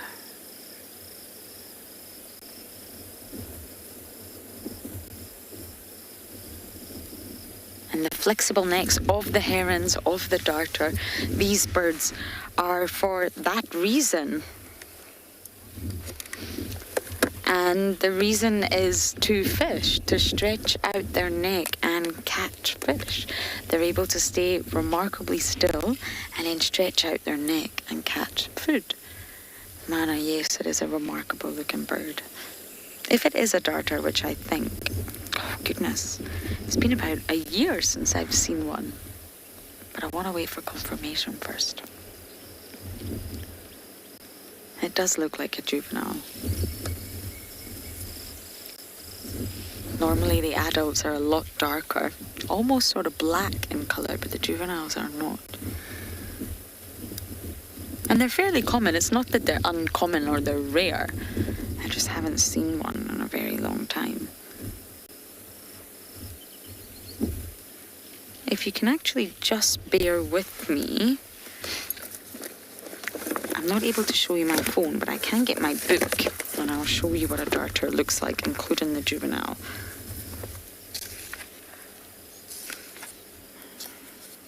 I just need to rummage through the index. Get so used to using your phones, don't you? You forget the joys of scrolling through an index in a book. Okay, here we go, Paul. Now this is the African darter that I'm going to show you. They're called slender-necked, straight-billed diving birds. It's this one down here we're just going to focus on. So you can see the sort of S bend in the neck. You see that funny shape? It almost looks like an S with quite a curvature here. I don't know, I think my hat is blocking the sun here. And it's really dark in colour. But if you just look at this one, this is a juvenile. And I think this is what we're looking at. Which is really, really exciting stuff. It's already on my bird list, I'm afraid. But it's definitely not on the list for this year, at least. Let's see if we can find it, or if Impo can find it again. So because Buffalo's Hook was not a success, I'm afraid, we are going to sort of just slowly bumble in the direction of the hyena den. I think it's far too hot right now, but I'm really, really hoping for an interaction with the Juma clan. And I'm going to give you some clues to the riddle. Is one ready? Okay. The phylum, we're talking about phylums a lot. The phylum I belong to is segmented with body armor. My close relative is an amazing organism said to form a superorganism. That's clue number one. There's many more clues to come, so you don't have to guess right away.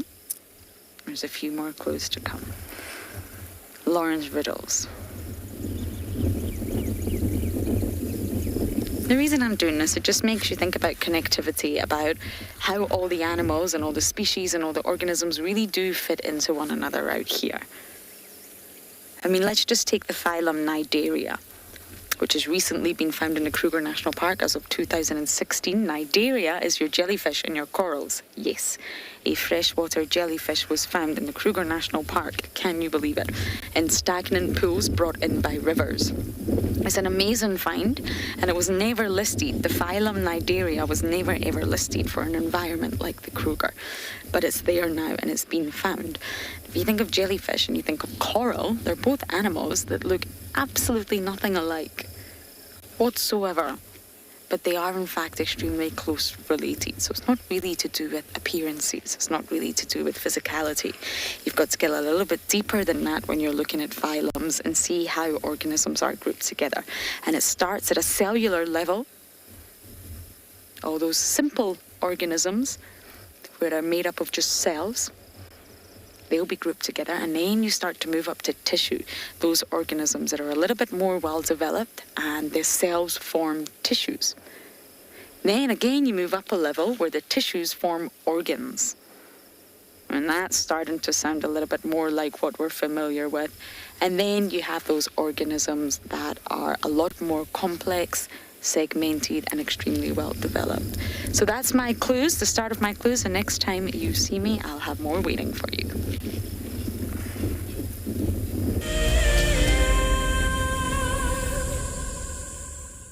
If you love to watch Wild Earth, then we are inviting you to join our Explorers program. For a monthly subscription, you will have the opportunity to win fantastic Wild Earth expeditions. Join our guides for a chat around the fire, receive weekly highlights from our shows, and much more. All the money will go to keeping these live safaris on air, which in turn allows us to escape into nature every single day. So in 1998, we had this idea to go and put a live web camera on a waterhole somewhere in the Sabi Sands next to the Kruger National Park. And I approached just about every single landowner and everybody thought I was completely crazy until I met Yuri and Pippa Moorman. We thought it was definitely a fun idea and a worthwhile thing to experiment. And it immediately became a runaway success. And it gave people all around the world the opportunity to watch a little piece of Africa day and night. Back in 1998, it was the very early stages of the internet. And all we were able to do was to get a 30-second refreshing JPEG out of that camera. But over time, what we began to do is focus more and more on trying to develop this concept of giving people the opportunity to go on safari. Even though we live just 500 meters up this hill, we still put the camera on to see what's happening. Absolutely, we watch it ourselves. My name is Lauren and I'm currently working in Djuma Private Game Reserve here in South Africa. I love answering your questions during the live safaris. It's my favorite part. It feels like you're on the vehicle with me and I'm able to teach you exactly what you want to know. If you want to ask a question on Wild Earth, then you need to register on our website. Once registered, you must go to the live safari page and ask your question below the live feed. We have a baby pangolin, a baby pangolin. This is off the charts. This animal is about from your fingertips to your elbow. That's the total length of this animal. This is unreal. This is unreal. This is unreal.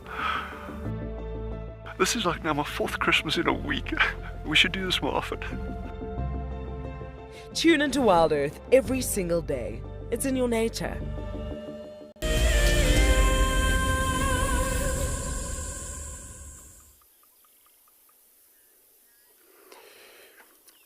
Great. So what we got here, we got one of the biggest owl out here. And it's a Vorux eagle owl, or giant eagle owl. It's actually sitting there. It's a small, not a big marula tree, but it's actually building very beautiful, well camouflaged. But we've seen that drongos passing into it, already spotted.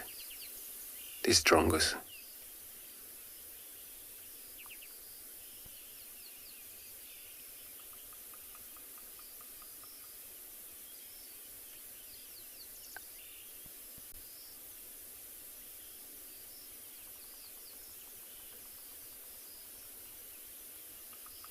Most owls, they are nocturnal and they hunt at night. But that size of a fully grown owl like that would hunt bigger things at night. Scrub hares, fully grown scrub hare. Sleeping guinea fowls would be taken.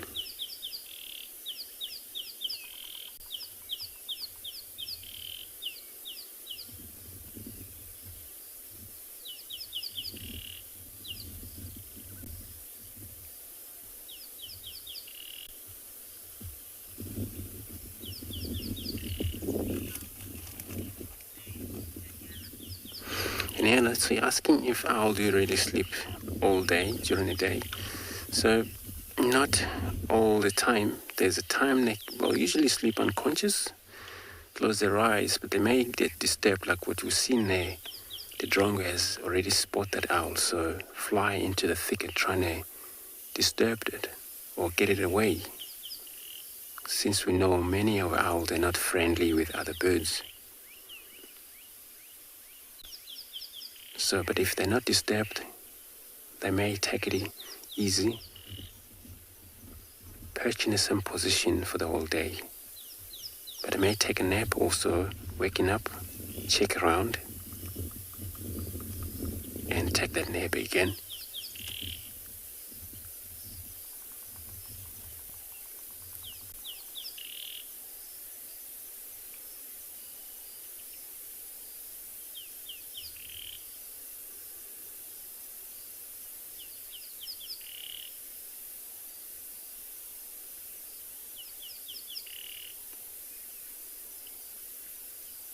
It's one of the magnificent, beautiful eyes in an eagle out here.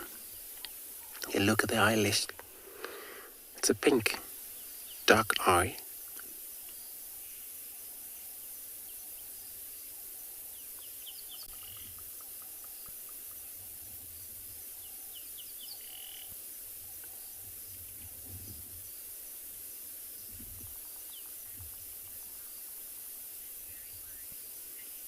Emmy, yeah, indeed, it looks very wise, an owl. And it's actually fully grown owl, so it's pretty much an older owl. Big size. Well, usually full size like this, wingspan would be anything from 143 centimeter long, and it can easily weigh up to anything from 1.7 kg or 2.63 kg, so would weigh far too much as a big owl.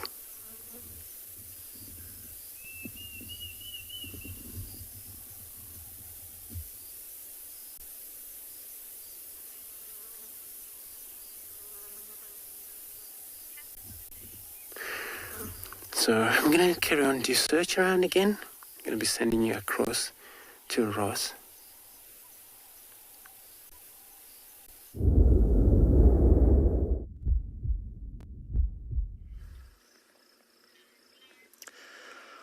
Well, welcome back to And Beyond Pinned, everyone, and we have indeed found ourselves a cat for the day. After quite a long afternoon of searching, we've come across this beautiful lioness, and she is now, as you can see, she's just resting in this long grass.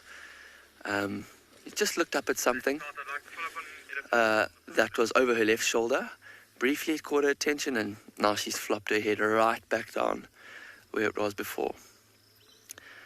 And looks can be very deceiving with lions. One minute they can be up and about and very, very active, and the next minute they can be sleeping as if they've been sleeping for hours and hours. And that's exactly what's been happening here, because this lioness has only just lain down now.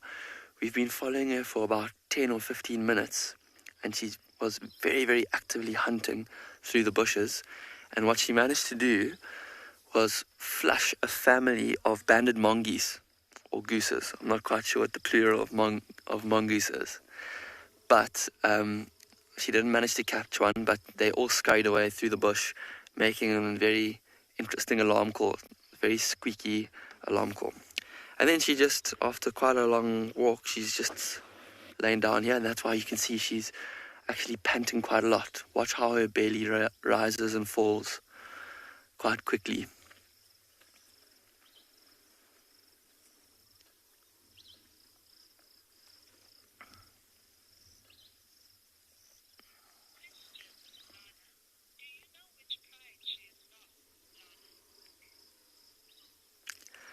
Lana, this lioness is from a pride we know quite well because we see quite a lot of them. We call this pride the mountain pride. And the dynamics within this pride are quite interesting at the moment. They are a pride of 6 lionesses and a few sets of cubs. But because most of the lionesses have cubs of different ages, they have, for the meantime, just fractured a little bit, and they're spending time on their own, with each lioness and her own cubs spending time on their own, but then every now and again coming together, spending time with the rest of the pride. And this is just because I think the cubs are at different ages, and it's quite they tend to not get along so well all the time. So the younger cubs will irritate the older cubs a little bit. The older cubs will play quite roughly with the younger cubs, and so the lionesses, for the meantime, have decided to separate them. And I'm sure when they're older and of similar size and age, they will come back together and move around as a more cohesive unit. So this particular lioness is a young sub-adult of the pride of lions that I'm talking about. And she hasn't had cubs of her own, but she has taken herself off from the rest of the pride, and she's spending time alone because I think she is getting a bit fed up with having to share carcasses with cubs and having to play with cubs So she's spending time on her own and doing quite well.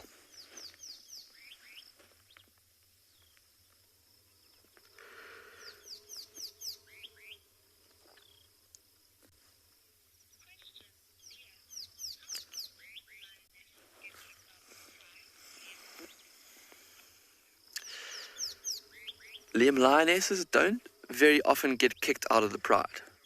They will leave voluntarily for a little bit on occasion and then come back. Oh, look, she's just lifted her head up. Now you can see her beautiful eyes and that white coloration underneath her eyes. Very, very beautiful. So they don't often get kicked out of their prides so much as they leave on their own. But sometimes also when a pride of lions gets so big that they're unable to feed themselves with a single carcass. For example, there's some pride of lions in the Kruger Park and in East Africa that get to 20 or 22, 25 lions. Then they will split. Pride will split in half, just purely because they can't feed themselves. A pride of lions at 22 will probably have to kill maybe 2 buffaloes at a time for each member to be properly full. So it's easier for them. It's much more conducive to them to split in half, and that's how it would normally happen in a natural way. So I hope that answers your question.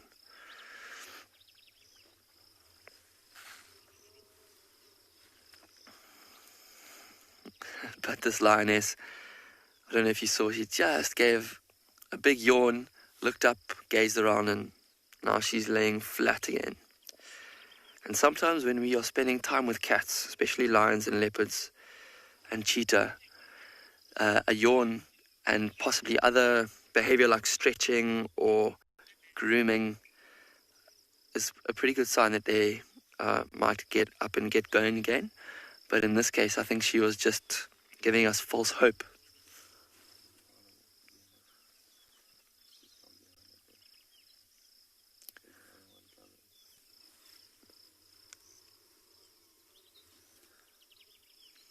So we're going to spend some more time with this lioness, and we're going to send you over to another beautiful location.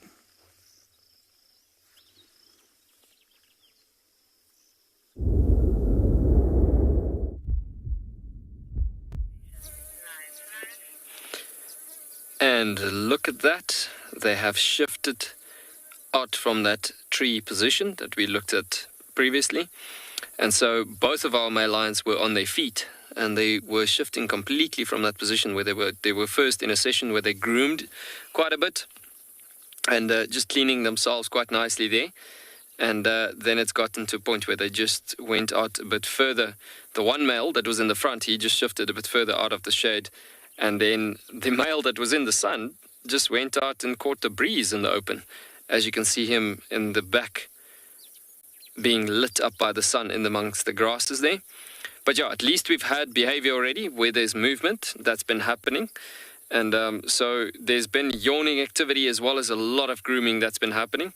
So which is good signs that these boys will most probably later on, as the temperature is going to drop some more, we're going to get some opportunity to see most probably them moving a bit further. But yeah, great to see them actually being a bit more in a clearer position. And we are going to be shifting around a bit more around the sighting at certain times just to get more clearer visuals. And so the grasses are so tall at this given point. So it is a bit tough to get nice visuals. But yeah, looking at this pitch black dark mane, how impressive is that when you look at that? And just seeing that stunning dark mane, we had both of these males representing it actually quite nicely when they were up on their feet and walking through the area. But yeah, looking at that dark mane being very important for your Kalahari lions, as they having that coloration with that big bloated black mane, because there's actually researchers that's been doing research work on the functions of the manes and why is such a pitch black maned animal doing what are they doing in the Kalahari? Looking at black being obviously the color to attract the sharp sunlight and so. So the thing is that if you look at that dark pitch black mane, it's actually got two different functionalities in a theory that's been put together in this research. Is that the outer layer of, it's got two layers. So the outer layer is there to catch the, or to shall I say, box in the heat, attracting the heat. And then the inner layer is literally reducing the temperatures as it comes up to the neck and the neck muscles, where most of the arteries that comes from the heart, flowing from the heart straight through underneath that black markings of the reduced temperature layer, where that arteries flows from the oxygenated blood being cooled down from that reduced temperature layer all the way to the brain. Again, we're coming back to the most important organ, being the brain, so cool down in that formation. So who would have thought, when you're thinking about this being a pitch black color, and look at the length, if you just look at the inflorescence of the grasses in front of the mane there, of like the flowering plants or flowering parts of the grasses there, just looking at the length of that, you could actually see the breadth of how tall and how broad that mane is actually on this animal here. But you're starting to see that dark colors on your true Kalahari lions and their colorations coming through together. This guy's literally just dropped his face into the ground as he's been finding a nice shady spot where he shifted off from that position where they were lying down at that tree previously.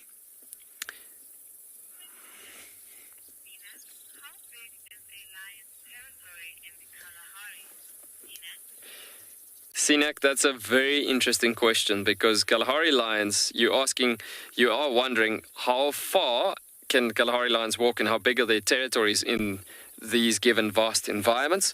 Now that is very important to understand, or actually interesting to understand, the vastness of an environment that can dictate how animals will adapt to their given environments. Now, my lions in the Kalahari, and this is not just going for Tswalu, I'm talking about the Kalahari Transfrontier Park, which is a ginormous Transfrontier Park that's existing in, bridging between Botswana and South Africa. But yeah, that area even, yes, you get lions easily in territories of about 20 to close to 40 kilometers in radiuses that comes through. Like you're just talking about in being coalitions in this case, like these males actually belong to a brotherhood of 3 males. So their territories could stretch as far as close to most probably 60 to 80 kilometers in a radius. I mean, it's crazy in vast environments how far they can stretch their territories. But yes, because of the amount of landscape that we have on Tswalu being a rather large game reserve and a large and a natural environment, it is that being in that coalition, those two factors combined up together, you get to that point that these animals could stretch their territories massively far.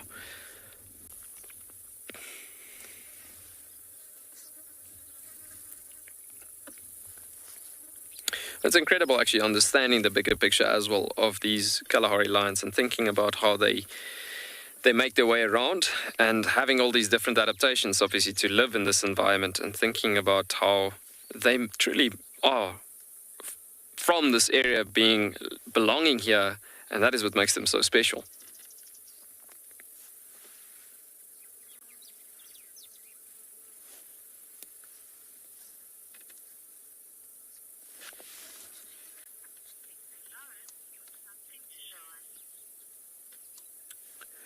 And from these sleepy lions, we are going to maintain sitting here a tiny bit more, not a tiny bit more, until we could, or as long as we can, to try to see some more movement, and we will keep you updated on that. And in saying that, we're going to send you over to Lauren with something to show us.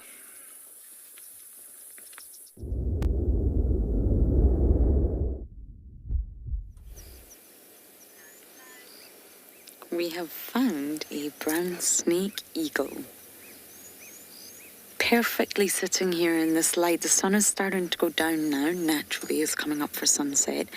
And what this means is that you just get this point in the day where the light starts to be perfect for filming and photography. Now, it's not quite golden hour yet, but when this brown snake eagle turns his head, you can see how yellow the eyes are, as well as the bare legs, yellow eyes. That's how you know it's a brown snake eagle.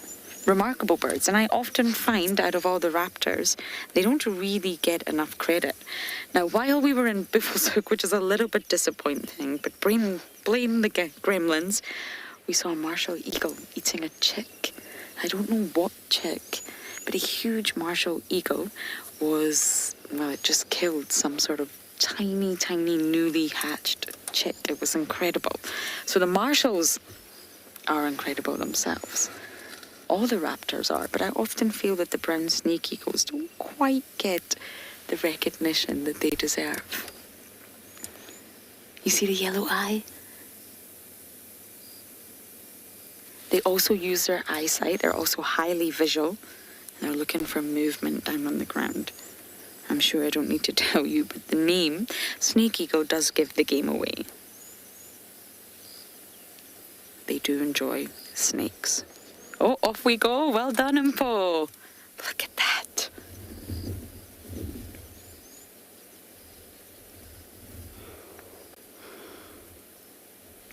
Well done. Okay, I'm going to give you my next clue, but I am reading. I'm reading off my phone because one, my memory is not that good, and two, I will probably make a mistake and give the game away. So, I said that my close relative is an amazing organism said to form a superorganism. I am not social, though. In fact, when I am hungry, I will eat pretty much anything, including fruit, glue, feces, yummy, and even members of my own species to settle my rumbling stomach. I am found throughout the world, especially in the tropics, but I can survive at extremely low temperatures. I can even live in the Arctic. So they are cannibals, they eat everything, they're not social, and they can survive everywhere. So there you go, more clues to come. I hope you're all figuring it out as we go down. We had quite a number of people that got it right yesterday, and it was very impressive. I was hoping to stump you all, but some of you are just unstumpable. For you all, unstumpable. Okay, I'm slowly making my way to the hyena den. I think the sun is getting low enough now. And as I do that, we are going to send you across to another live location. Hey, how are you?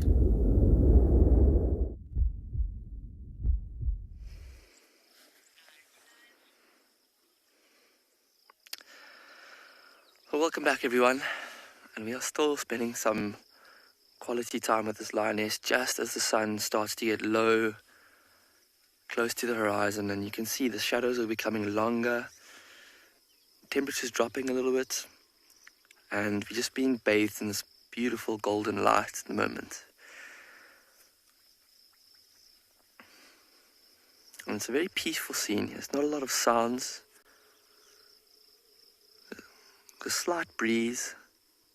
I can just imagine this lioness is just enjoying her rest just so amazingly well.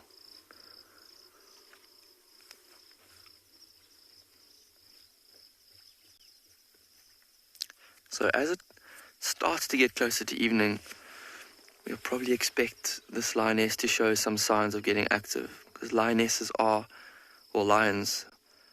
are nocturnal animals, and they are completely designed and have evolved to hunt at night. They've got an excellent night vision. I was pointing out those white spots beneath her eyes earlier, and those are actually also part of the way they've evolved to see better at night. That white patch reflects extra light into their eyes, so that you can imagine if it's a dark evening with maybe just a few stars or maybe a small moon out, that tiny bit of light will be reflected into their eyes for them to be able to see much better.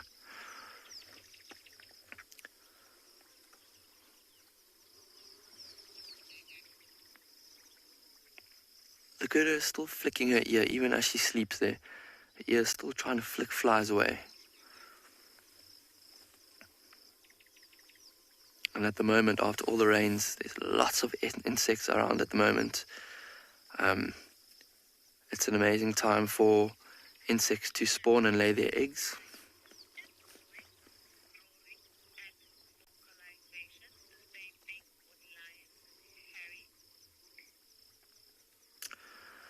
So Harry, yes, roaring and vocalization it's just two words for the same thing.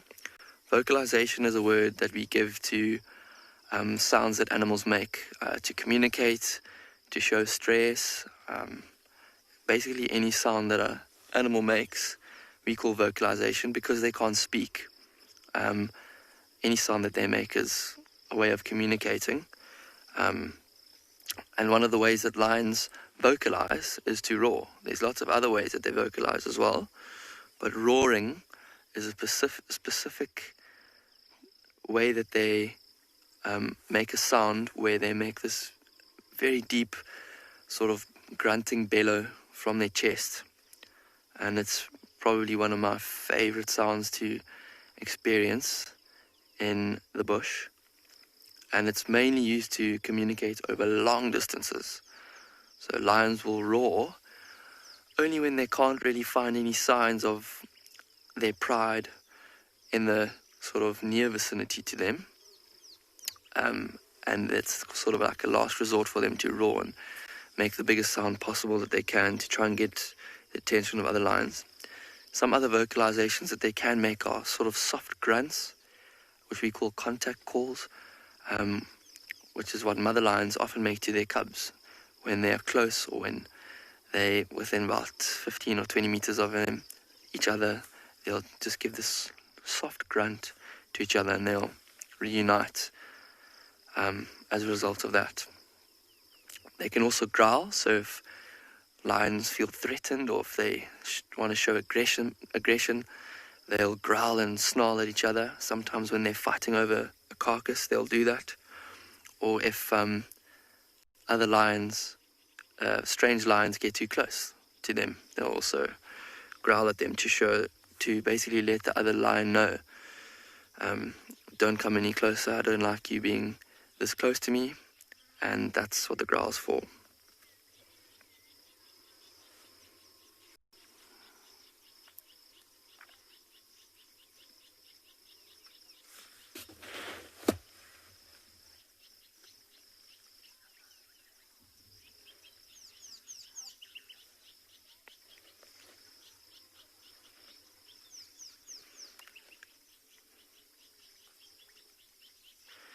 See how white that fur is underneath her belly?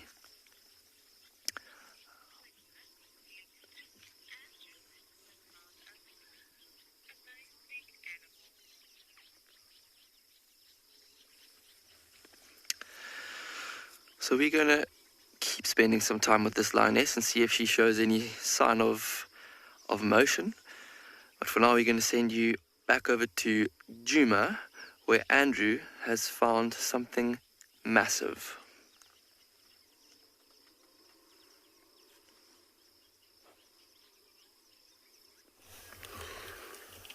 Rosa, thank you so much. We got in now the herd of elephants. Now we actually been looking for the elephants since this morning and they weren't around. Maybe because of the whole wet. But feeding habits for them comes very easy.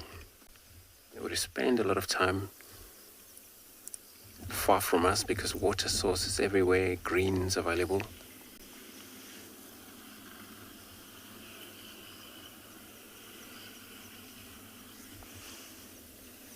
There's one of the female there, she's still separate from the rest of them.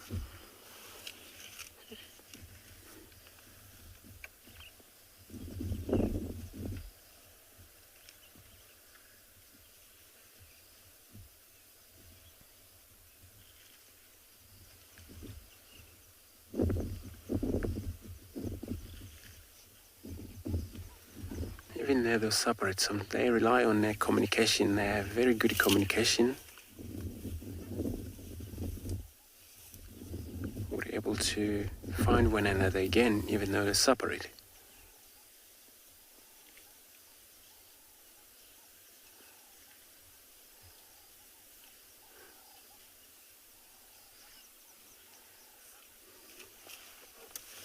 She's gonna walk right across behind us, but we got more of them there.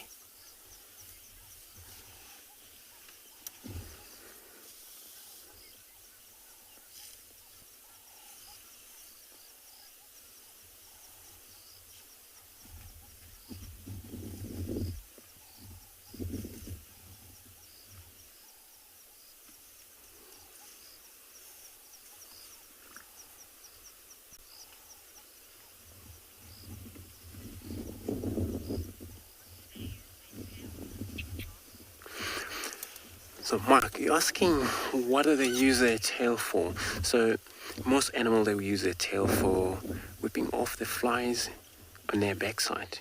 That would be also applied to the buffaloes and other animals. Those are having tails. So the reason for the tail is that all taking care of the backside of them.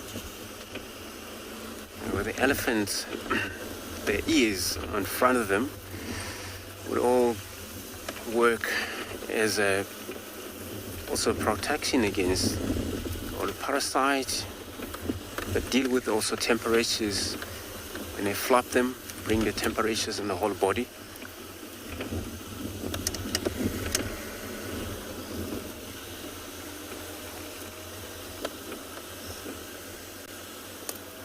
And when we talk about the parasite, also they would suck soil through this trunk.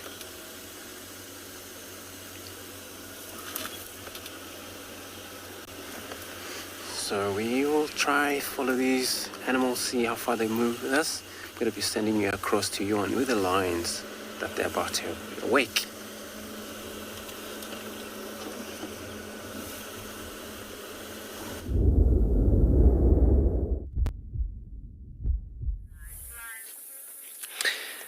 And he was awake.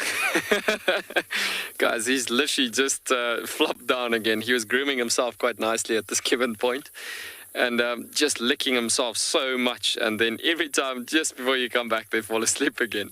So, but yeah, very interesting to see the mixed match behavior happening every now and again. But from that point of view, it is all good signs that they will get up slowly but surely in this afternoon.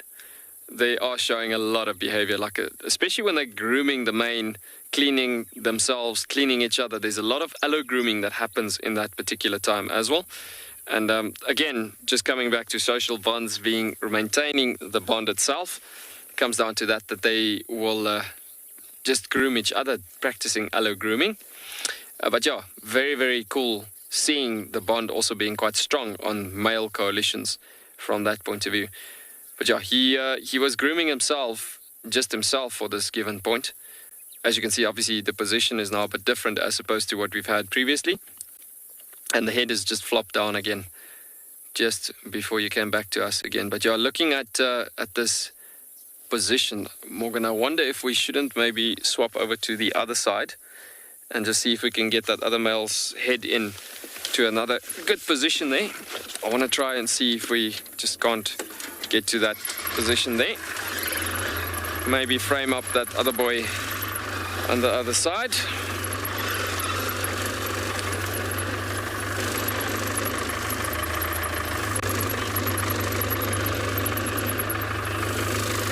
H, you asking how do sites when they actually are the case of, yeah, this might be a nice shot here, or should we pull a bit more forward? I guess it's more a case of not disturbing the snake, because while they're sleeping, okay, let's reverse a bit there. It looks like we're going to get a better shot here from the back, and that might be clearing the head there. How's that? All right.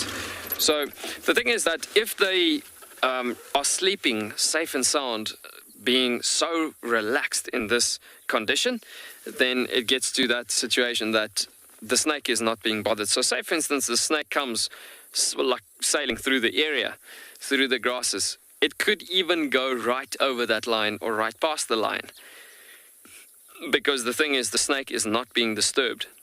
Say, for instance, the snake comes right past the back of this lion, and the lion decides at that point to roll over to a different position. Then the snake is obviously disturbed, and then it's literally can't be avoided. It will happen. It's part of nature's ways. It could be happening where the snake can then strike the animal, but then at that given point, it depends also on the type of snake that struck this lion.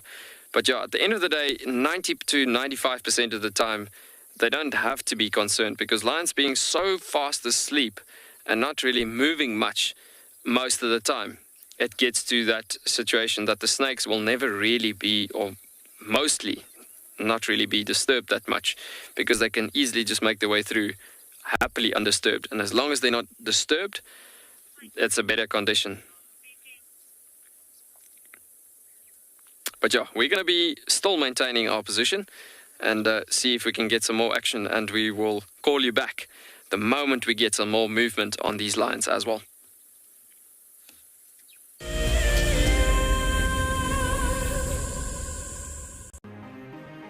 It's the month of March and Wild Earth is offering you the chance to win a brand new prize. Sign up to be a Wild Earth Explorer and you could win a 5-day eco-training ranger experience for 2. Eco-training is the pioneer and leader in safari guide and wildlife training in Africa. The lucky winners can look forward to approaching dangerous game on foot, tracking and 4x4 driving, learning about animal behavior, and even spending one night sleeping out under a blanket of stars. In addition, you will also get the exclusive opportunity to join the Wild Earth team on the broadcasting vehicle. Sign up to be an explorer now, and it could be you that wins this life-changing experience. Terms and conditions apply. The reason why we see that wildebeest by himself is because he's a male, or a bull, as we typically would call him. And what he does is that he marks and defends an area. Essentially, he is looking for the ultimate piece of land or prime property. Needs to have good grazing, needs to have a water source close by. And not too far away from here, there's a sickle bush thicket that would provide just enough shelter from the wind and the rain. My name is Steve, and one of my favorite things at Wild Earth is getting questions from you. The type of questions that I really like are those ones that really help us to unpack and understand and really integrate the ecological knowledge and fully appreciate the importance that animals such as these Cape buffalo bring to the ecosystem. If you want to ask a question on Wild Earth, you're going to have to register on the website. But once registered, just head on over to the live safari page and enter your question under the live feed. Guys, have a look at what we've got. This is better than my birthday. Look at that. This is the first time that I ever see cubs this small. This is so special. This has officially just become my best sighting of all times. Tune into Wild Earth every single day. It's in your nature.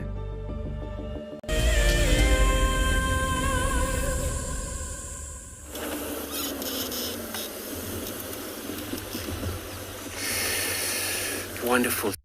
Our beautiful ellies, they have disappeared. I mean, they cross over the boundary, and we decided not to follow them there because they're going to somebody's property. So we're going to continue again. Do search. Hopefully we get something else along the road for everyone.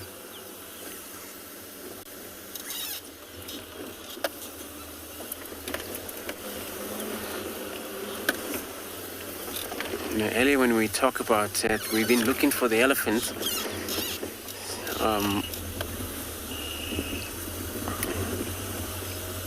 So they're very difficult to be seen when they move so much. And this is how they just show you an example there when they just disappear immediately. So I'm going to be sending you across to Lauren.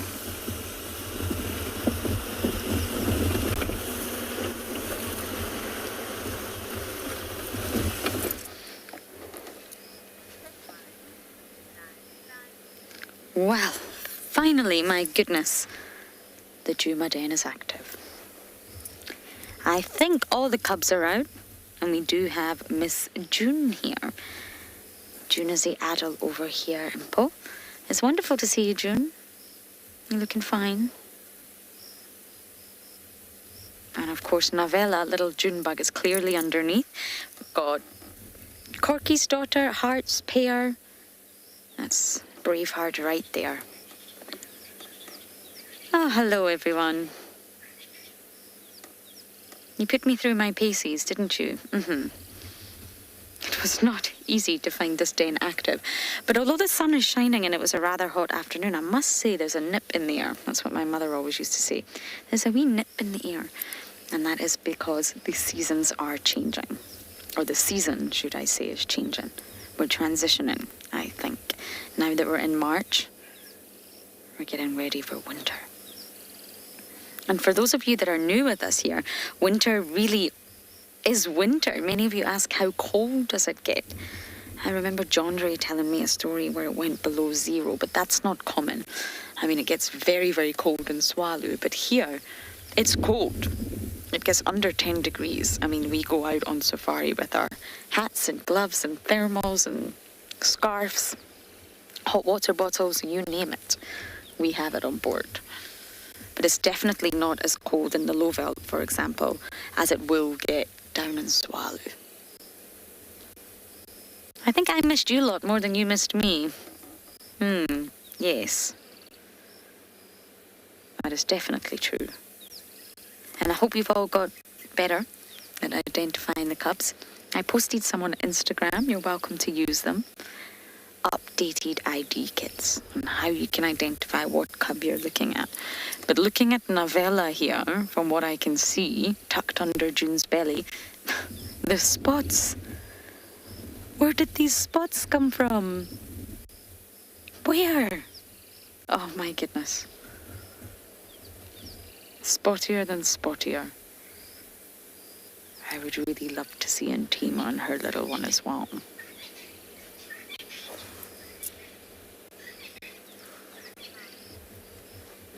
Did you catch that name, Impo? No. One more time with the name, Gwen.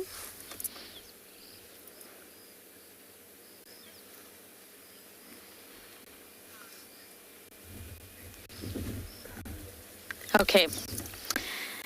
Still have no idea, but I don't think you've watched in quite some time because Corky is definitely not the leader anymore. She's not the matriarch. And this happened in November 2019. It's been quite some time that Corky's not been the matriarch. There was a matriarchal overthrow, and Ribbon is now the matriarch. And if you do remember, or if you are aware, she was the very, very lowest ranker, Ribbon. Right at the bottom at that time. And she conducted a matriarchal overthrow. Oh, here everybody comes. I knew it. Intima's cub is out. I can see it, but I don't think Impo's going to have a view. So when we get the chance, we will reposition. It's not easy when you've got cubs everywhere. So yes, it's quite rare for a low ranker to sort of challenge the status quo and become matriarch, but Ribbon did it. And Corky is very low ranked now, but we assume she's not completely at the bottom. I think June could be at the bottom, and June's the one we're looking at, who's with us here right now. But really, we haven't technically seen any proof of that. We need a lot of sort of observations and watch interactions between the pair. But I do think June could be the lowest ranker.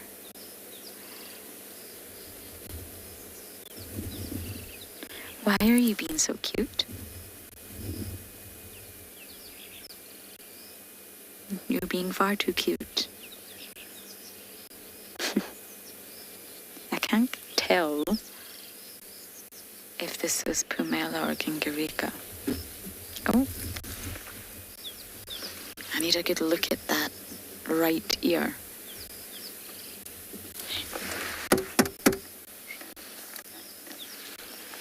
Sorry. Someone's eating the car. Ah, there you go. It's Kingarika. You see that? The tear in her ear? It's her right ear. And it's just a notch missing out of it. I don't quite know what happened. But that's how the best way to tell Heart's cubs apart. And this is the female. The female is Kingarika with the sort of slice missing out of her right ear. And the male is Pumela.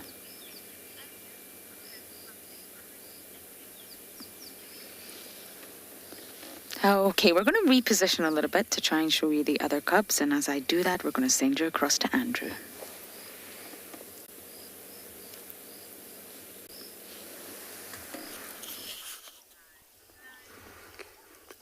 Thanks, Lauren. So from hyena to a dwarf mongoose, one of the smallest carnivorous species out here, where now looks like this is one of the mound. It's been chosen to that they're going to sleep on for tonight, I think, because they actually day animals. They diurnal, they're not nocturnal.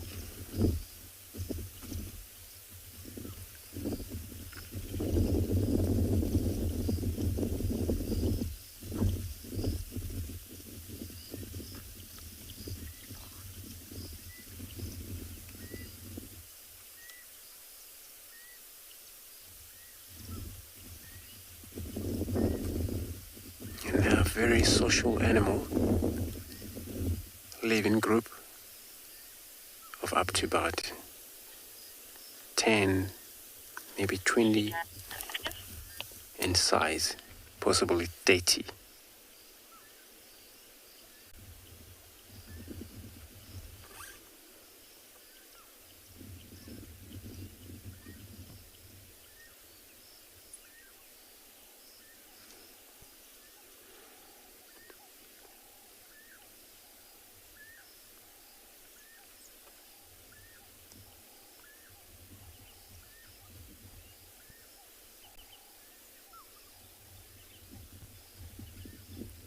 And they all love one another, groom each other, or insect, such as the ticks.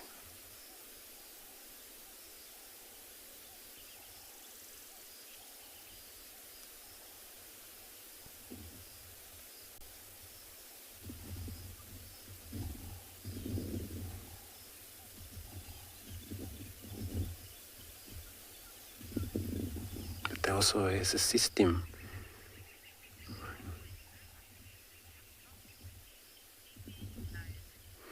where there's a female and a male that they all take care of the breeding. So I'm going to carry on search here. I'm going to be sending you across to Ross with a sleepy lion.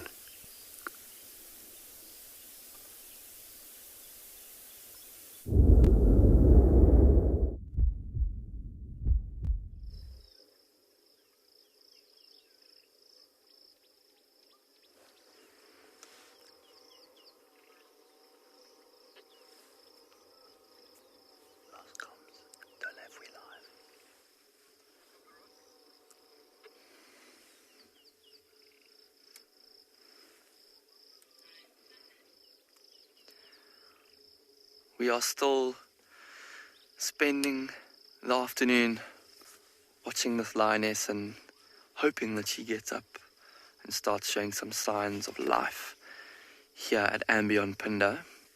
But as you can see, she is still so content in this long green grass.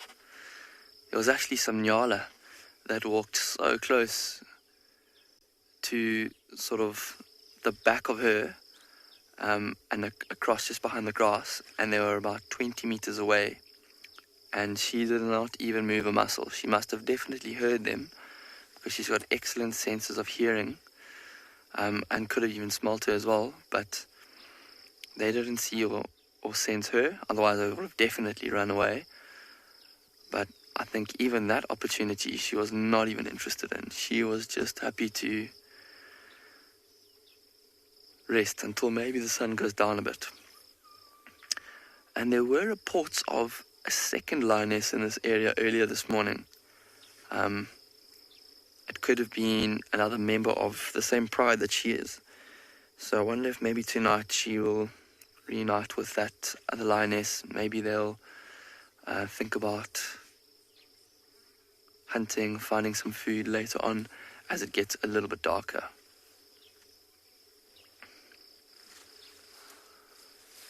You can just see on this lioness, have a look at her fur. Now she's turned over, we've got a better view of her face and of her fur. She's got some very faded but still visible little spots on her fur. Almost like the same shape as a leopard's spots. Oh, she's just heard something off over her right shoulder.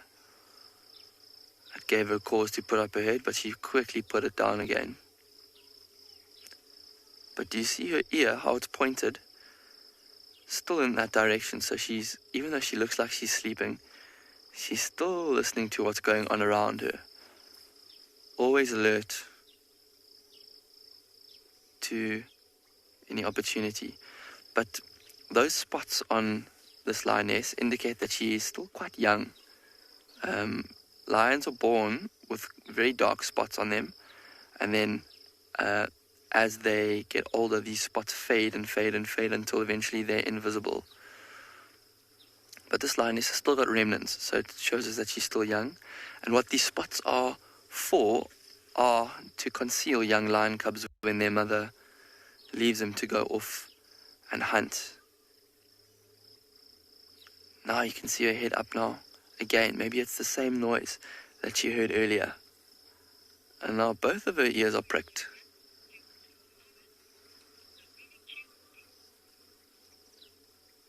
She's just interested in something off in the bush. But she's putting her head down once again. So I think we may leave this lioness and go and find something else for you just before the sun dips below the horizon. And we're going to send you off to Lauren, who has a really cute scene for you off at Djuma.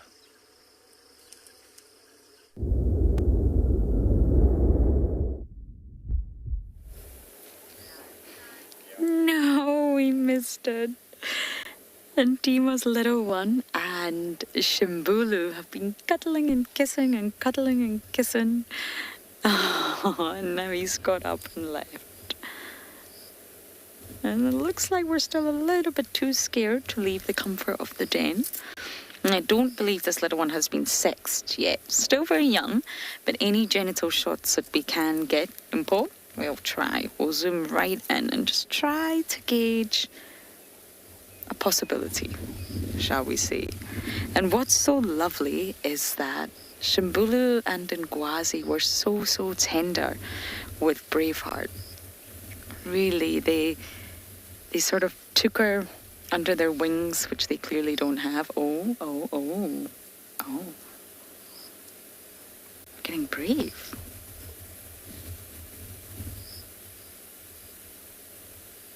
Brave but scared. Oh.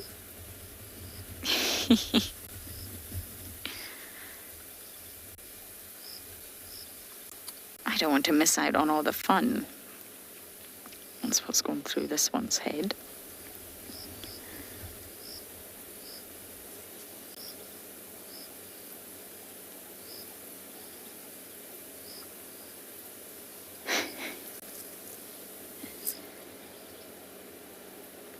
Now remember, June is here, so we do have the sort of safety of an adult.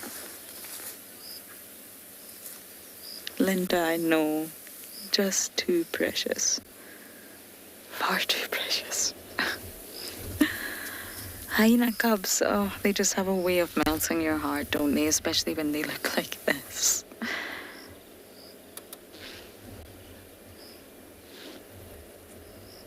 There's no other adults around.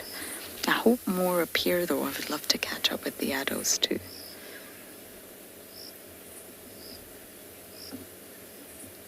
I really do hope this one is a girl, and that's not me being a feminist of any sort.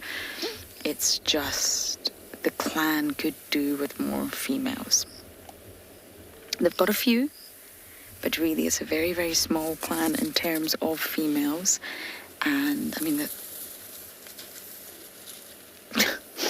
I have no idea what happened there.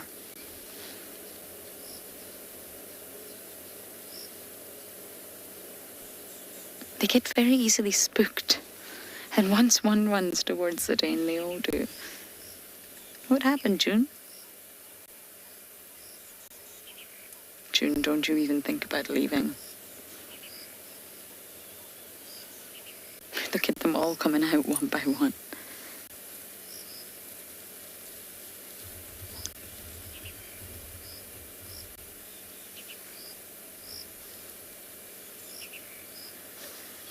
Gingerika having a little sniff. Look at Novella. My goodness.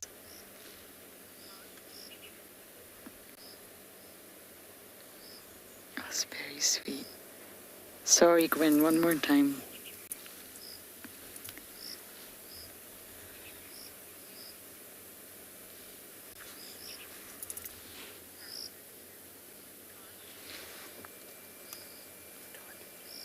Pod, you are asking, do they have good hearing? Yes, incredibly good hearing. Absolutely. Incredible sense of smell. They also have really good eyesight and remarkable hearing. Oh, look at the pair at the entrance. This is not Shambulu this time, though. This is Ngwazi now, having his little cuddles. But yes, they can hear for kilometres and kilometres. Their sort of sense of smell is the most, well, it's the strongest out of them all. But they will respond to one another's calls. They are also very vocal because they're a social species and they have quite a remarkable social structure. They will call to one another. You hear the whooping sound and all sorts of other calls. And in order to be able to hear over great distances, they have excellent hearing. They also will hear other predators, leopards sawing, lions roaring. But probably of all their senses, their sense of smell is the strongest. I mean, they can follow scents that, they can follow trails that are 3 days old. 3 days old. And they can find the carcass.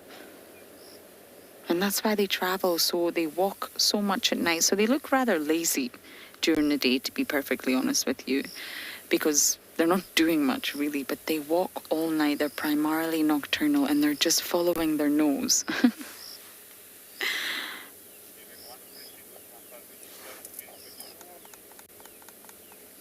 Oh, Ngwazi and Shambulu are really something special. They really are. 2 boys, the matriarch's sons. They could technically be the biggest bullies, and they really are just not. They're very gentle. Oh.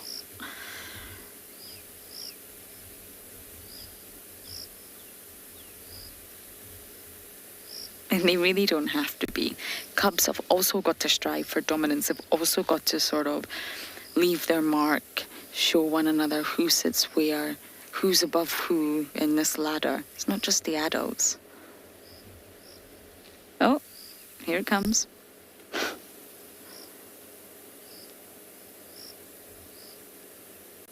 But they are all part of a clan after all. So although they will fight, and they'll definitely fight over food, at the end of the day, as long as everyone sort of maintains their role, their status, they need one another. You can't be a social animal without other members of your own clan.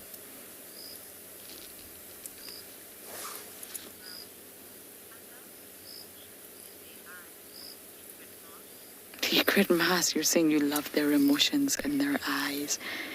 They have very, very soulful eyes, don't they? I completely agree. I don't think everyone would agree, but you can see right into their soul.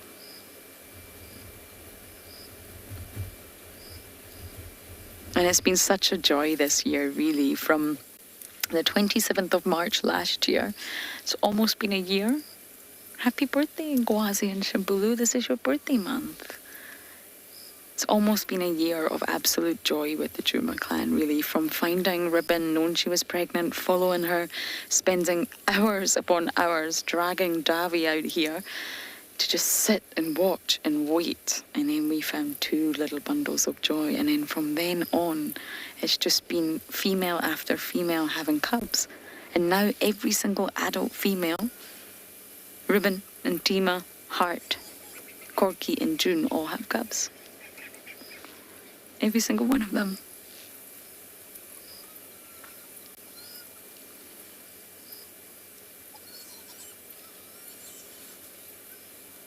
Can you hear Navella's tantrum?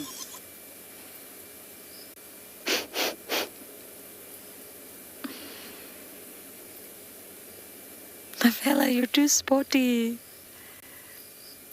Why are they all growing up so fast?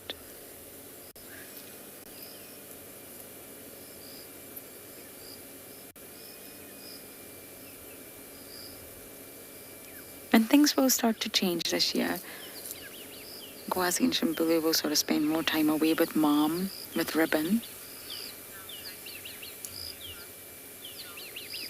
Joel, apparently there's been one brown hyena spotted. Ha ha ha. Not the spotted, the brown hyena who was spotted. But I've never seen one in Djuma. I believe you do get them in the Kruger, and you do get them in different sort of urbanized areas throughout South Africa.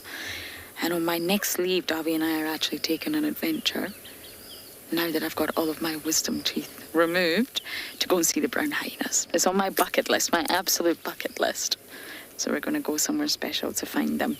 But they are said to be the rarest of all the hyenas, believe it or not. And they're also called the strand wolf in Afrikaans, which means basically beach dog, because they are known for combing the beaches, especially on the west coast of Namibia, which clashes with the Atlantic Ocean, to look for carcasses and hunt the seals. They actually hunt the seals. It's a remarkable thing to see land meet sea. You've got this sort of really hauntingly beautiful coastline. It's called the Skeleton Coast. And there's lots of skeletons. And it was actually termed by the sands hunter-gatherers a long time ago, the land God made in anger, because it was that treacherous. Horrendous conditions, rough surf, sailors died.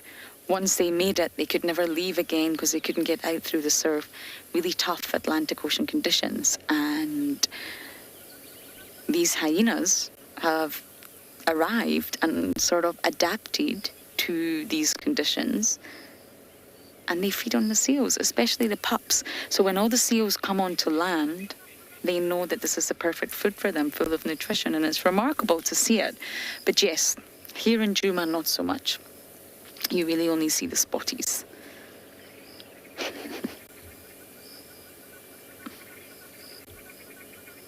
The spotted hyenas are the most common out of the family, the Hyenidae.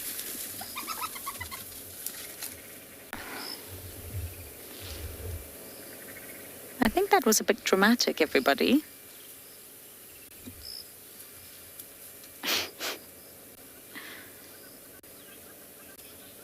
Or maybe they can hear something I cannot. But you get the spotted hyenas, the brown hyenas, the striped hyenas, and the aardwolf. That's the four of them that make up the family Hyenidae. Okay, I am not going anywhere. Everyone, I'm going to sit here and enjoy the Djuma clan.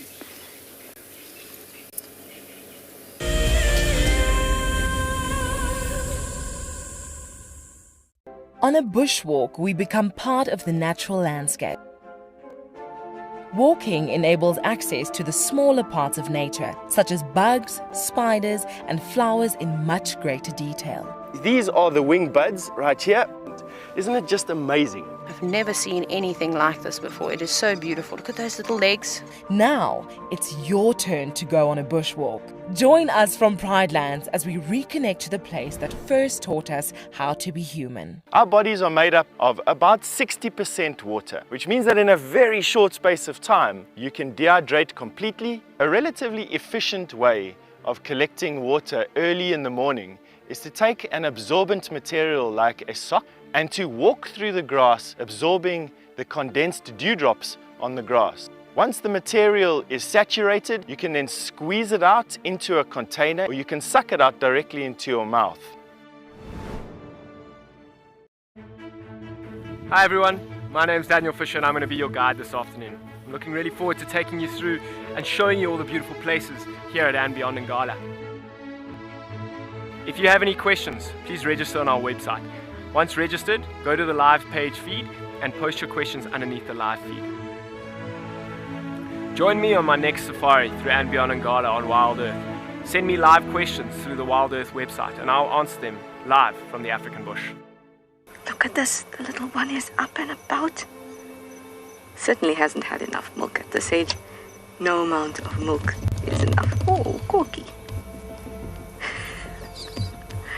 Too sweet. Oh, look at this.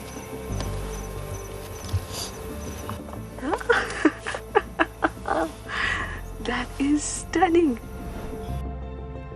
Tune into Wild Earth every single day. It's in your nature. My name is Moritz and I come to you live every day from Tswalu Kalahari here in South Africa. My favorite thing is probably the predators. And as you can see, we're looking at some of them right now. These are the kings of the Kalahari. Spending time with the cats, it's just a privilege. And I love their behavior, you know, the more that you look at them, just the power and the sheer beauty and elegance of them. Catch up with the guides daily here on Wild Earth.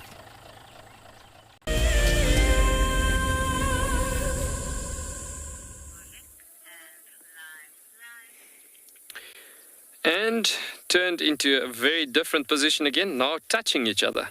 As we spoke about tactile communication a bit earlier on, where they do touch each other quite a lot. And just in that situation where they maintain that strong bonds that they have.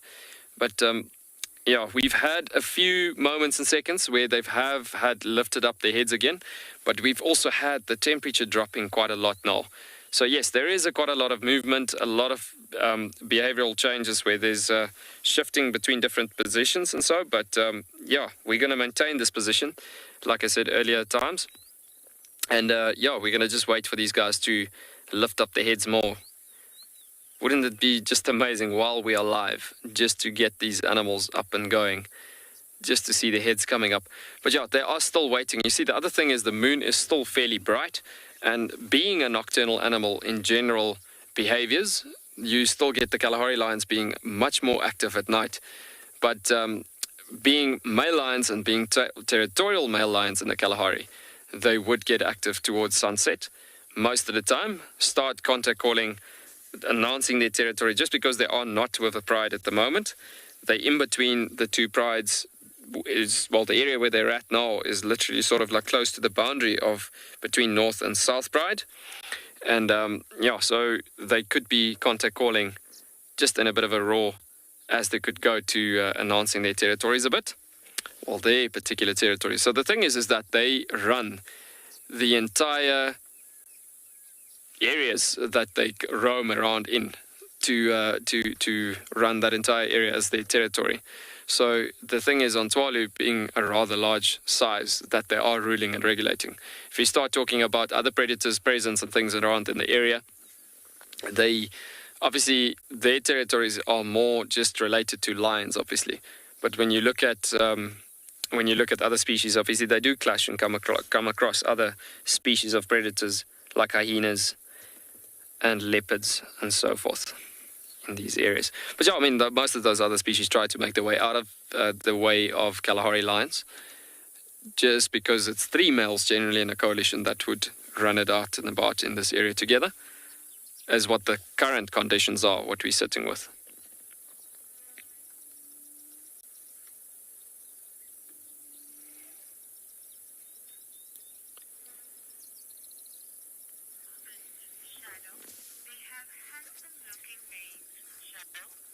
Shadow, you're commenting that they've got really handsome manes. It is just so impressive to see Kalahari lions. I definitely agree with you. It's impressive to see such stunning, beautiful Kalahari lions with those pitch black manes.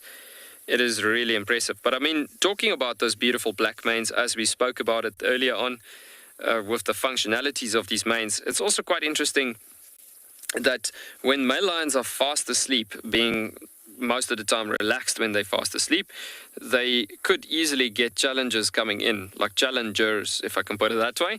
And sorry for the accent a bit there, but yeah, looking at that, you could easily get a challenger coming in, and he could try to challenge these males possibly for their territories and or for their specific territory. And so it comes down to the thing that obviously being fast asleep in that particular motion and having that sudden surprise, it literally will have a sudden rise of a shot through sky high testosterone levels going quite high. And that immediate sudden rise of testosterone levels going sky high, that will have an impact on the pigmentation or an influence on the pigmentation of the fur of the mane. And that gets to a point, like, I don't know if you ever heard people saying that you give me gray hair, or people saying to each other that they could give each other gray hair. And this is literally just from a lot of confrontation. So people that go through a lot of confrontation or stress basically in their lives, it comes down to that it does have an impact on your heart.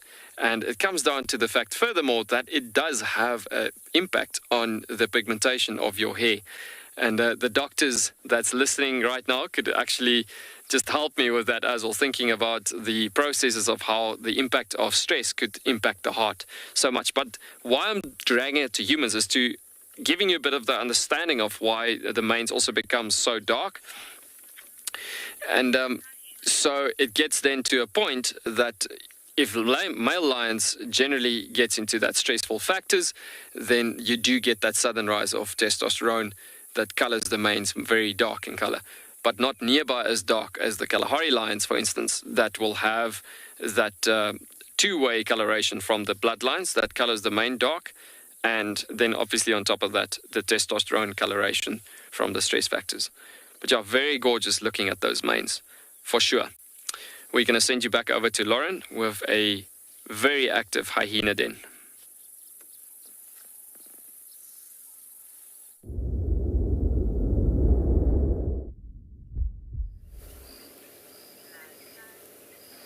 Very active hyena den indeed. Now June has wandered off. We can still see her behind us, don't worry. I'm very strict on that sort of rule that we have in place here. But if she does wander any further off, we will have to leave. And many of you ask, and I'll just explain it again, why we don't stay here when there's no adult. And it's basically due to the fact of good guiding practice. So the hyena cubs, as many of you can see, are very, very familiar with the car. They love the car. They come up to us. They bite the car. They have no fear. And although we don't harm them in any way, shape or form, what would happen is that it causes them to come out with excitement to see us. And if there's no adult here, then, and I don't mean myself, I mean a hyena adult, then there's no protection for the cubs. We can't protect them if a predator is to come, but at least June or Ribbon or Intima, they can. So we don't want to encourage all the cubs to be out here and there's no adult. And that's the main reason behind it, is good guiding practice. And although Ngwazi and Shimbulu, at a year old now, they'll probably be absolutely fine. We've got such a range of age groups that we have to be careful that we don't sort of encourage them. Not everyone adheres to that rule, but just because they're hyenas, we absolutely should.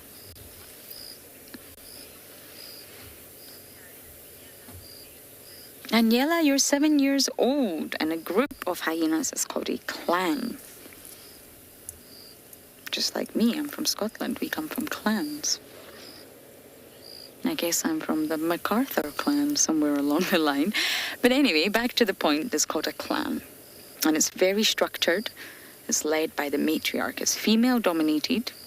So the males, well, they don't really have much of a place in the hierarchy. It's all about the females. And at the very top sits the matriarch. And why? Why do hyenas have a matriarch? Why is there someone in charge? Why is there someone at the top? And think of it the other way. Think of it as if there wasn't a matriarch. Chaos. It would be absolute chaos. Hyenas running amok. They're very powerful animals. They're robust. Got really strong jaws. They could do a lot of damage. Having a matriarch, with elephants as well, to be honest, it creates order. It creates structure in highly social animals. Everybody knows their place, and it prevents sort of, well, chaos. Look at them.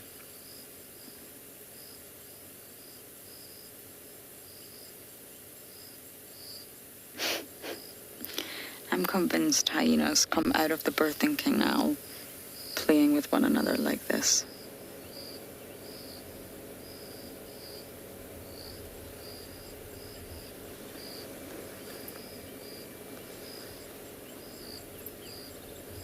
I really hope June doesn't wander too far off, but if she does, we will have to leave. But with winter coming, it may mean that they actually become a little bit more diurnal in the sense that we see them.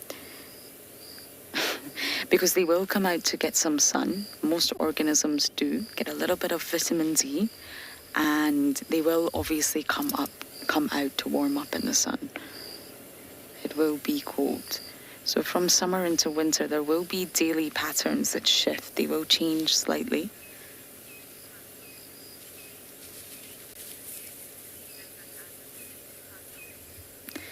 didn't catch that name. But no, they do not all fit in the den. The adults cannot get in there. It's just for the cubs. How fun. All of them, all 7 of them, fit into the den. But it's actually a lot deeper than it looks. It's quite a small termite mound for a termite mound. But I think it runs quite deep. There's probably lots of secret little chambers and hidden rooms in there. We've got some hyenas here in Po. I don't know what they're up to, but they're up to something. We've got Shimbulu, whose leg is looking absolutely fine, by the way. He had an injury for a while. And Gingarika. Gingarika's over here.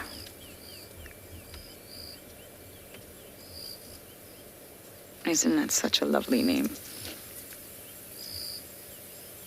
And you can see that spot pattern standing out. Look at that. Look at that massive, it almost looks like a C or half a circle and that big black dot. There you have it. That will be her spot pattern. She's gone right in front of the car, as they always do. And now at the other side.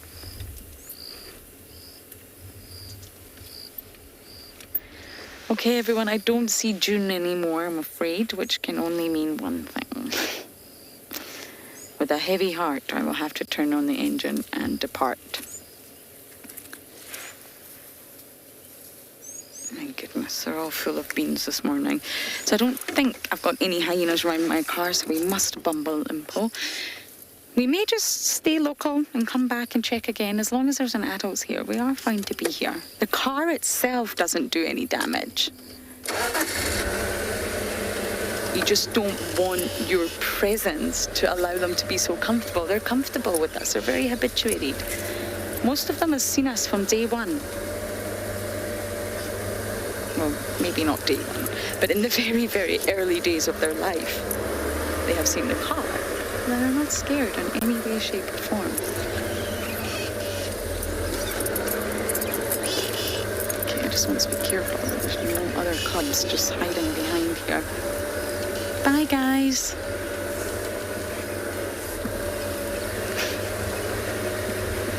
No, don't chase the car, please. Okay, at least I got to see them. It's been a long time coming, I must say that.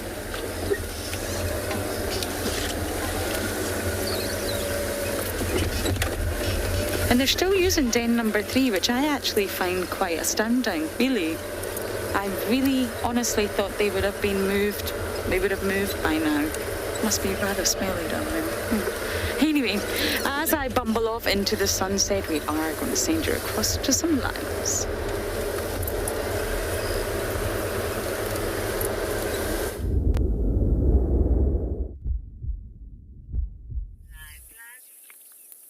So as we've been sitting here waiting for these boys and literally not have made a single move after the last sighting we've had, we are listening to some beautiful curricane bottom quails that's actually calling about. So what's happening is that just stunning while we're sitting in this peaceful setting, just looking at the formation, being able to see how restful they are, if there's such a word, if we can put it that way. And then by the same time, listening to the sounds as the temperature's dropping and we're heading off into the evening. But yeah, it's stunning to hear all these sounds coming out. So yeah, we're having these button quails. I'm actually trying to find a picture of them, actually, just to give you an idea. And then we'll push up the ambience again just to hear if we can, or hear if we can hear it actually again coming through. It's just so gorgeous by the sounds of it all.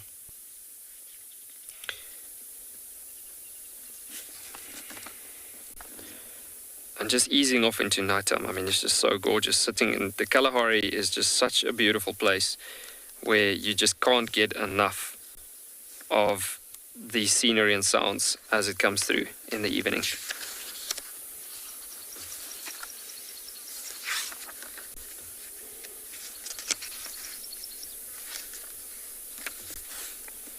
Yes, and these lions are they just keep on being fast asleep. So just to give you a quick idea of this bird, Morgan, we can just frame this bird up here quickly. And just to look at this bird that's calling out and about, so the common button quail is this particular one. Let me just lift it up there for you. There we go. So that's the one of the sound that was calling there about just now. It's gone quiet again, but once we hear it again, so this bird is about, if I can look at that being a matchbox size, about that size. We're looking at about a tiny bit bigger, just like a baseball ball size, and then about an egg breadth through the entire body from bottom to the top of this button quail. But yeah, also quite a seasonal bird that you would find in our rainy season, this time of the year round. But yeah, very cool. And that's the sounds that we've been hearing as we've been sitting here. But yeah, quite cool actually to think about it and thinking, like, if you ever come to a destination like this and you sit with a setting, like with that sun just setting over the clouds again for the third evening in a row, where we're getting all that stunning cloud formations on the hills with the trees in the setting and so on. It is just so gorgeous. And would you know it, there is one male lion in saying that, with a gorgeous setting. He was feeling a bit alone there, as it's in that situation where we're talking about stunning scenery and then he comes up.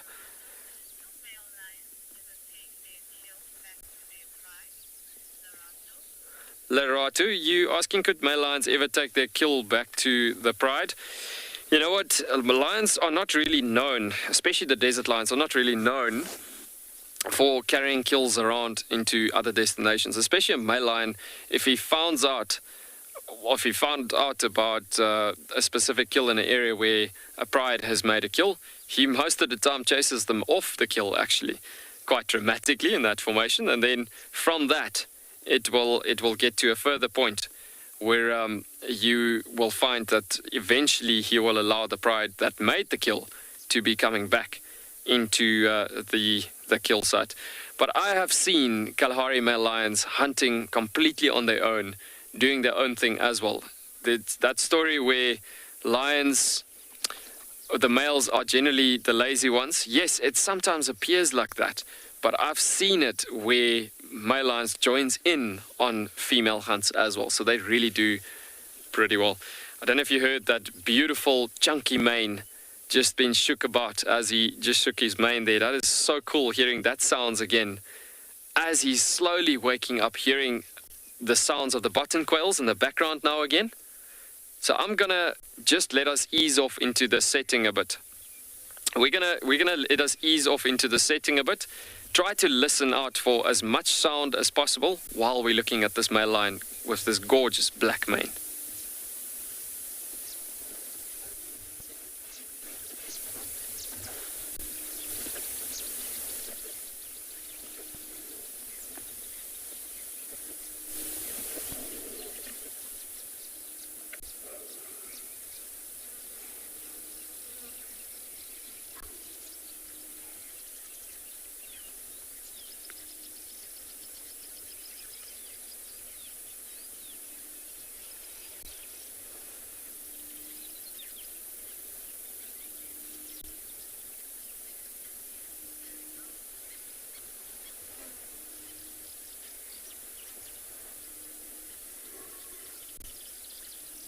And there's a big yawn.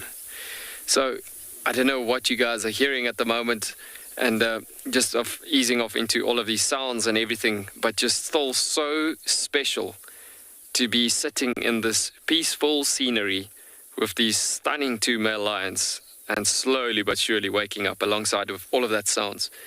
One couldn't just ask for more when you're sitting in a situation like this, having this peaceful environment with everything that comes into that mixture together.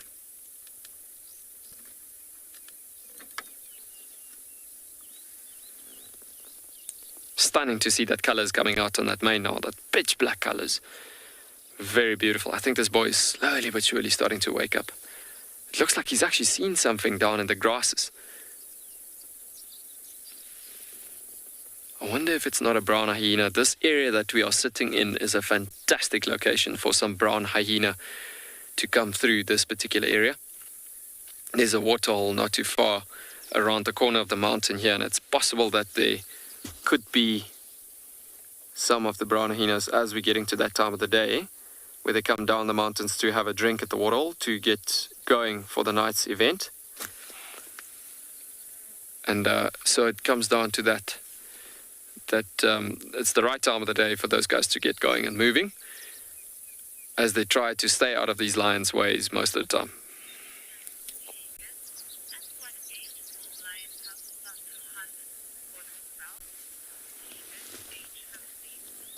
Keegan, age 15, you asked at what age would lions start hunting, or be able to hunt for themselves as well?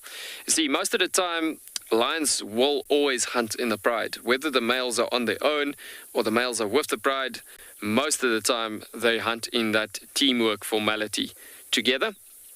And so the thing is, young lions within a pride, this is why I'm bringing up the pride unity situation, because young lions starting up from a certain age, hunting, it's always in a pride. It's always when there's other members along with them being growing up in a pride, as it will come through that formation. So the thing is that at most of the time they get trained up by most of the lionesses, the young cubs, as they grow older. Once they get to sub-adult stages of about 15 to 16 months or so, I've seen young lions hunting at that ages and pulling into a carcass or busy carcass or animal that's been caught, busy being helping it to come down in the hunting motion. But yeah, I've seen it all coming together with that situation where they, just around 2 years, they start hunting really well in the Kalahari Formation, just because it's a tough environment to live in as well. I've seen them perfectly hunting in around about 2 years of age. Once male lions gets to ages of about 3.5, 4 years, when testosterone level starts building quite a lot, that's when young male lion sometimes gets pushed out of a pride. But then he's also strong enough to hunt on himself, but then also he gets joined by some of the siblings that he got born from a specific litter. And then those guys will go and fend for themselves almost as a breakaway pride from the main pride. They do come and go between the pride, or backwards and forwards from the pride that we were talking about earlier. But so the thing is, they do mix and match every now and again, but eventually the pride will push them out completely. And so the thing is that they will have to fend for themselves at that given point.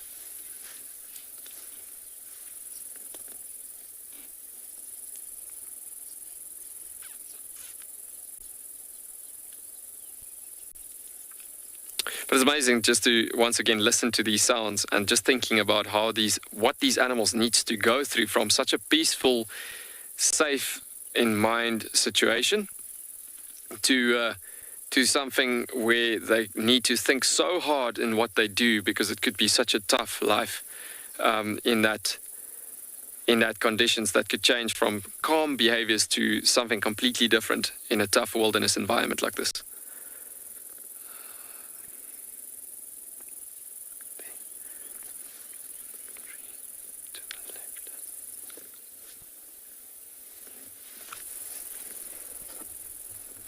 Yeah, isn't that just a stunning head with that mane coming up?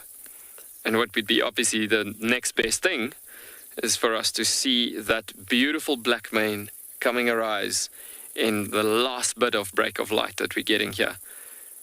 And to see that male actually getting up and stretching about would be so, so amazing.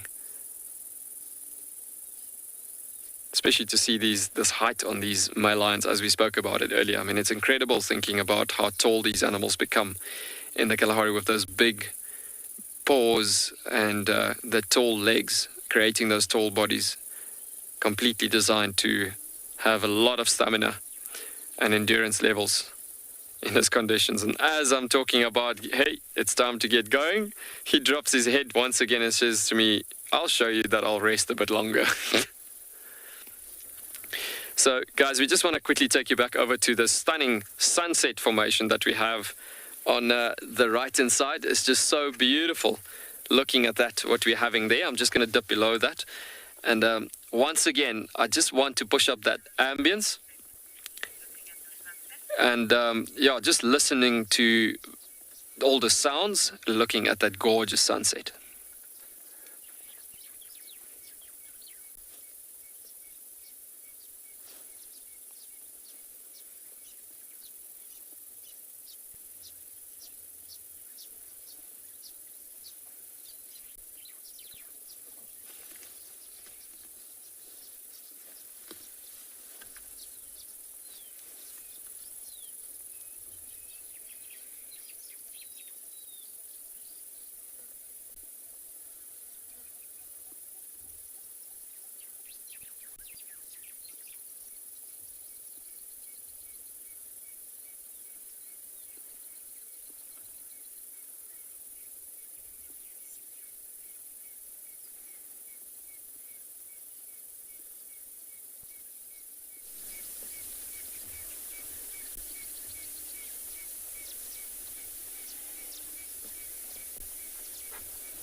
Paul, you're commenting that it looks like a volcano with a light on top. I've actually seen a photo not too long ago, actually, of a volcano that was bursting out from the top of a mountain, like typical like this, and with the sun being on top of the lava that came out of this mountain. I mean, that I was just thinking about, as you were saying that, Paul, I was just thinking about the same image there that I've seen a few days ago. I mean, that is so gorgeous. How stunning is that? I mean, you got all that silhouetting of the lavender feverberry bushes on the top of the mountain there, where that is the majority of the species that is sticking out on the top of the mountain there, silhouetting with a cloud of its golden lining. But what's even more shocking is actually seeing how quickly the sun disappears and how quickly the earth is spinning.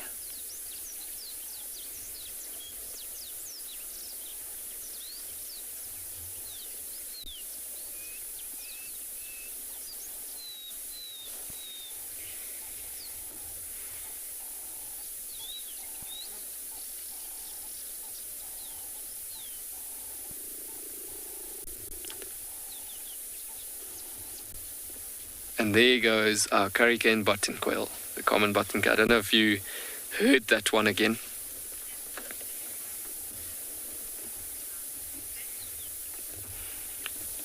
It is so gorgeous. I'm definitely agreeing with everybody that the sunset is just, it is just incredible. There's no words explaining experiencing situations like this. Stunning formation of those cumulus clouds just coming past the edge of the mountain there. It almost looks like there's a little hole in the cloud there as well. But how crazy is that golden light around the cloud in the blue sky? And it's actually gone to a beautiful golden light around those clouds.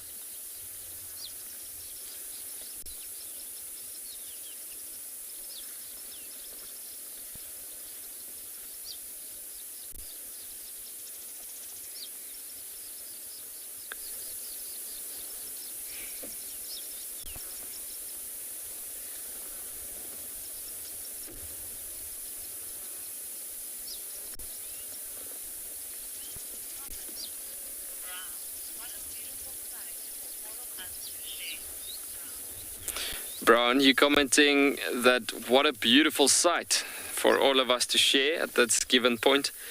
It is just so amazing to be able to share this given situation with you guys as well, and actually for all of us to experience this. Doesn't matter if you're sitting all the way into the other side of the world in California, or to the other ends of Germany. I mean, it's just incredible. And for all of us in South Africa even to adore this wonderful moment. Guys, this is just so incredible. So beautiful. Yeah, the Kalahari never neglects or lets down with a sunset. And just the scenery and everything that goes along with it. It is just magnificent.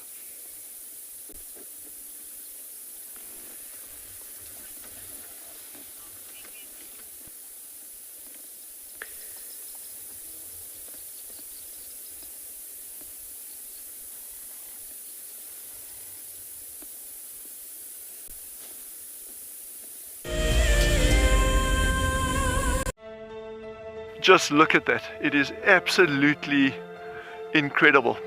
And as far as I can see, that all falls within the reserve. So it is a vast landscape, but we are gifted with these incredible things. Yeah, the wildcats, the aardvark, you name it. It just keeps on delivering. It's just such an incredible privilege to be out here.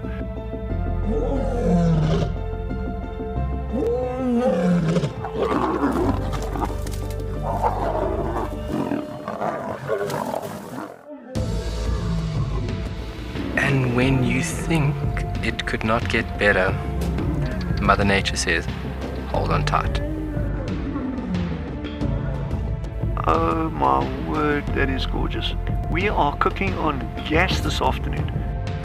Have a look at what we've got. Look at how this is the best day of my gutting career so far. We have a baby pangolin, a baby pangolin. We're just gonna go very quietly, very quietly. There's your aardvark. And for those of you who've never seen one, this is one of the big safari specials on any reserve. I'm just holding my cap because otherwise it's going to blow away, and with this storm coming towards us. Absolutely beautiful to be able to see water flowing in this volume in the Kalahari.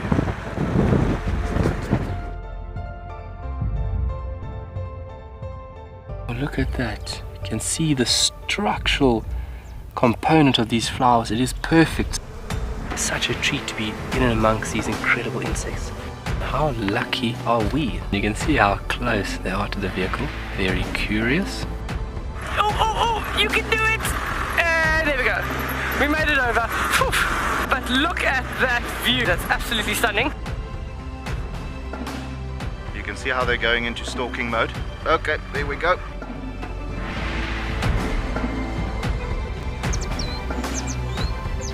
This one female is going to walk straight past the car now. Absolutely stunning. Look at that. I mean, do we just not have the best jobs in the world? That was...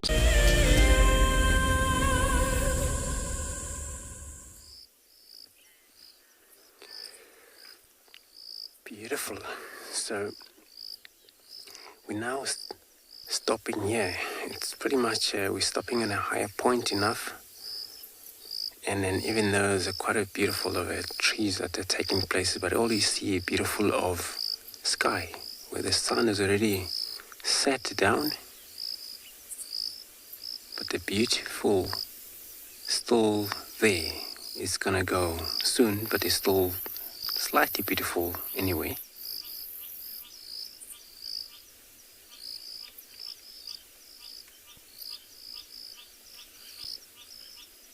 In the direction from where we are, we're looking at towards the Drunken's Back, the northern end of it.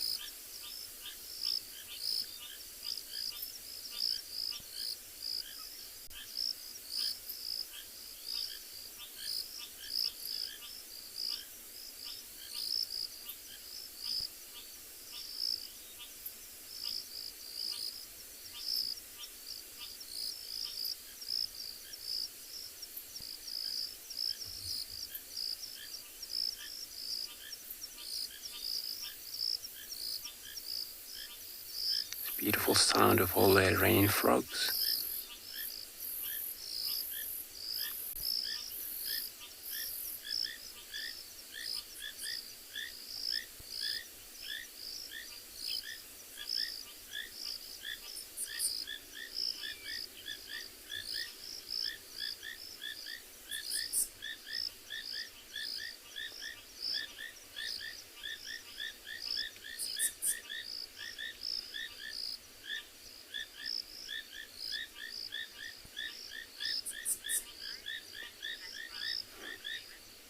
ravens. They say it looks like an island in the background. It's true.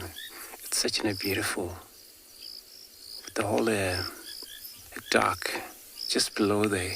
All you started to see there was a mountain,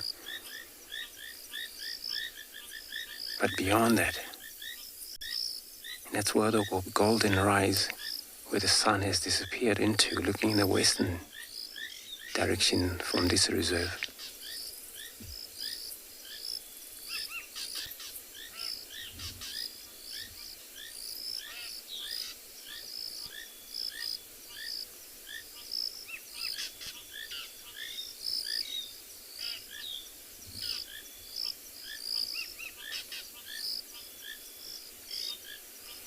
All the fork-tailed drongos calling about, and am I right inside?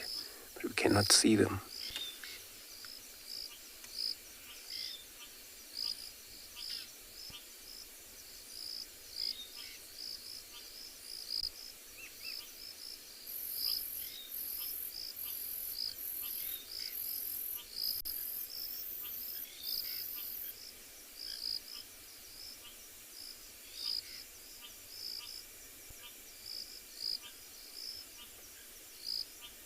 Well, it's going to be a beautiful night though. Clear sky where there's no even a single cloud when I look above, but hopefully it applies the same tomorrow morning. It's going to be also one of the nice days.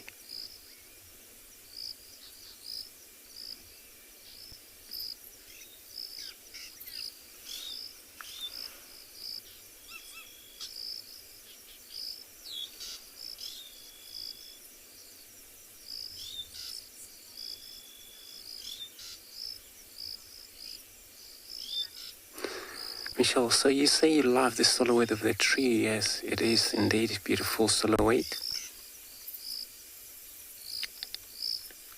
And I always come and agree that. So every time we wish to see kind of things like this, you gotta have a beautiful sunset, and after that, whenever there's a clear sky, and then all you see through those horizontal, all you see that all the mountain above that, it's all the sky, and then of course below it's all trees, and it's all fantastic.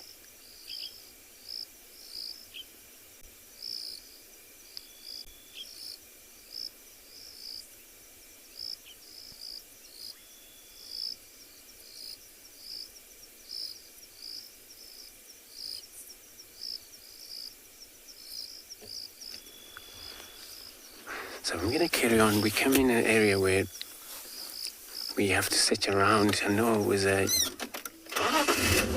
this location is where there was a pride of lion disappeared, but nobody knows what would have happened. Maybe they would return back from Tswalu Reserve, where they've been seen moving into. We're going to be driving around here. Look, check. Listen to an audio.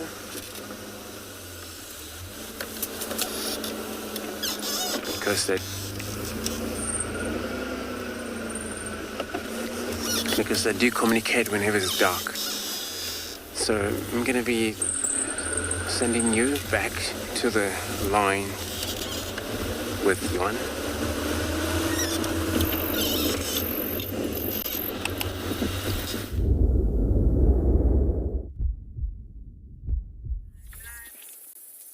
So we've literally had the funniest thing happening right now, where this male on the further side away from us, he literally just wanted to grab. We've got these little bees flying around here at the moment, and I don't know if we'd be able to pick up on them, but yeah, just because of the sweat glands that secretes a certain bacteria coming from that sweat gland itself, from the sweat that comes out.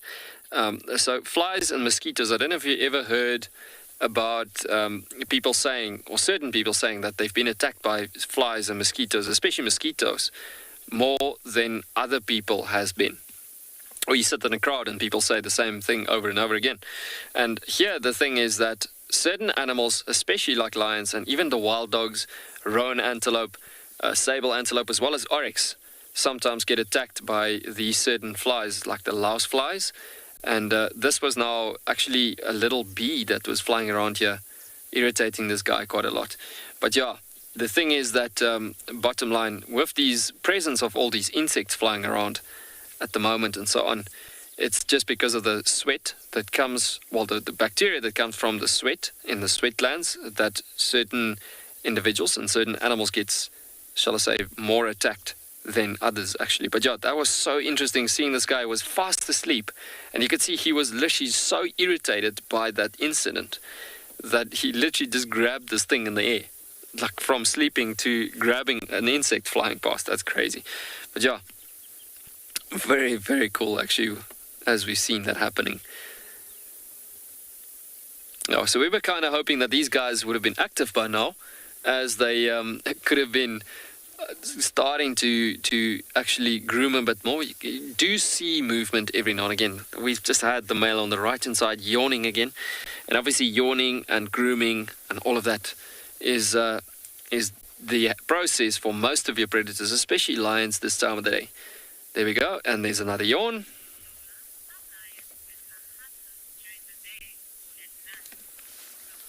Nola, you're asking if lions are better hunters at daytime as opposed to nighttime.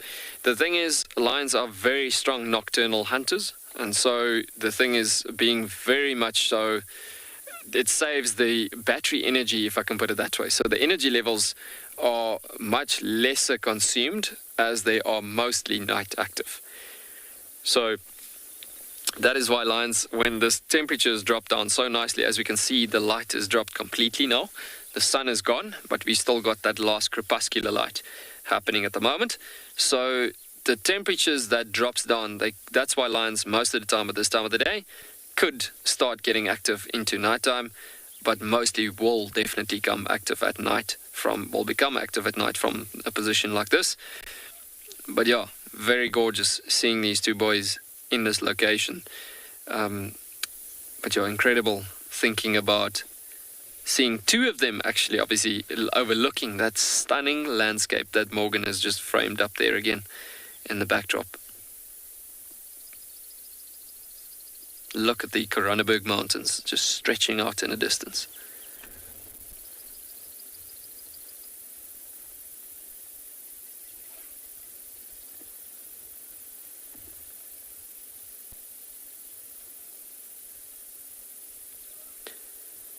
While we've also been sitting here, we've had quite a bit of animals coming through in the distance where we have that thickets down there below.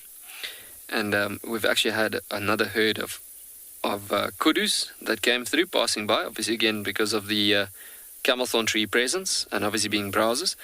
And those are the kudus that I actually think that we've seen earlier on at the waterhole that we've been passing by when we had those zebras on the screen earlier on this afternoon. But look at all those peaks from all the pressure points from the tectonic plate shifting that was happening in this area. Researchers are actually backdating it up to about 1.8 billion years ago. So how can they say something like that? It's literally research work that's been done, and hardcore research, if I can put it that way, on some of the rock formations in the area, as Tswalu is very much based on research work, especially as it fits hand in hand with conservation. And so it comes down to the bigger picture that these researchers, these geologists were doing this research work on some of the formations, and they could actually see on some of the shiftings of the rocks that it's backdating up to about that long ago. But yeah, looking at those mountains, they are, if you start talking about mountains in average in the whole world, they're actually fairly young. But yeah, if you look at that, it is, I mean, as humans, we look at that, it's long ages back, if we think about it. But yeah, beautiful, gorgeous mountains. We're going to be sending you with that beautiful view to Lauren on a mission.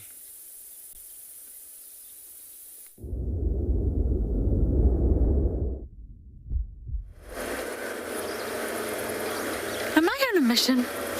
Unfortunately, our spotlight is not working, so it limits us a little bit, but we are just going to bumble around quarantine for now. Bumping into leopards on the road is definitely not unheard of on quarantine.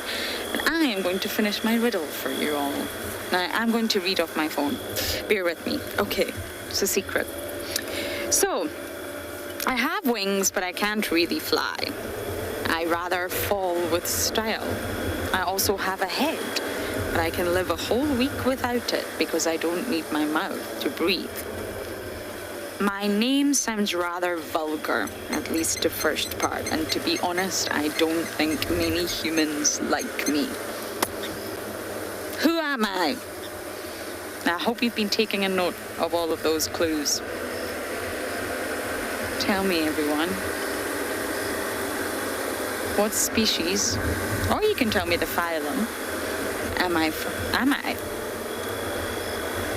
Yesterday was a nudibranch, and many of you did very, very well to get a nudibranch. It's one of my favorite organisms to see in the ocean. And this time, yes, that's all I'm going to say. I look forward to hearing your answers. And so my hand just wants to do this. And of course, at night time, we're looking for the eye shine, so I'm not really probably going to be able to pick up eye shine right now, but you never know what we might bump into. Quarantine's a very productive area. There was baboons alarm calling very close to the dam cam this morning, which made me think there could be a leopard in the area. Some of the roads on the other side of the dam cam, so in Vubu, have been closed again. They're just really not in good condition.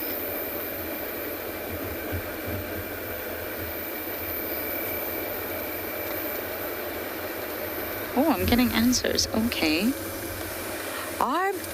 RVJ, a colony of mongoose. I'm going to just make sure that that is what the director said. Can you confirm that was what you... Oh, okay, no. Not even close. Not even close, I'm afraid, but nice try. Definitely not a colony of mongoose. Definitely not the right phylum either. I'm not sure mongoose can live without their heads, or they can survive in the Arctic, and they definitely can't fly. So we're slightly off on that one.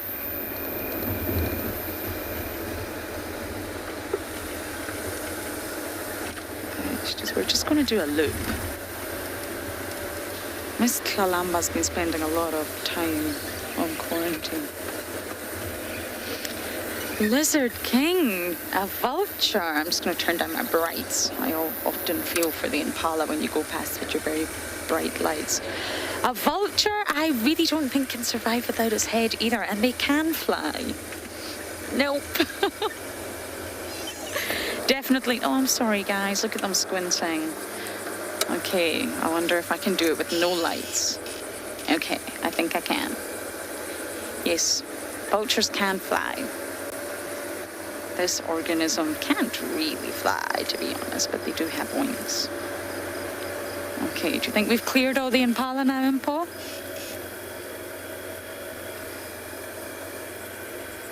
I always turn down my brights, but I feel guilty.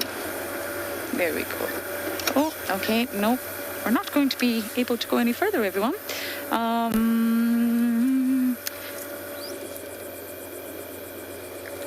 Okay. We've encountered a little bit of a roadblock.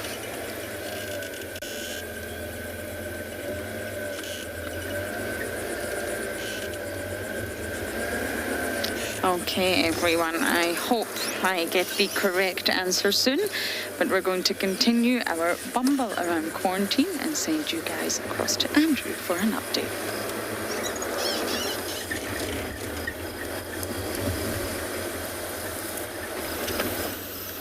Thanks, Lauren.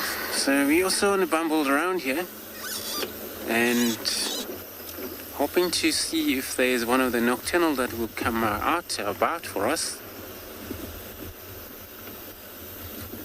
And this is what we're doing, shining around so that if it's any nocturnal that is hiding about, the spotlight will be able to tell us by those eyes of that animal reflecting back to us, then you know there is something.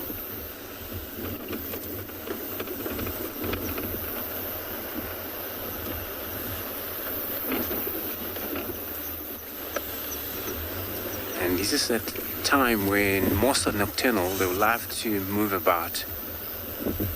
Do they hunt?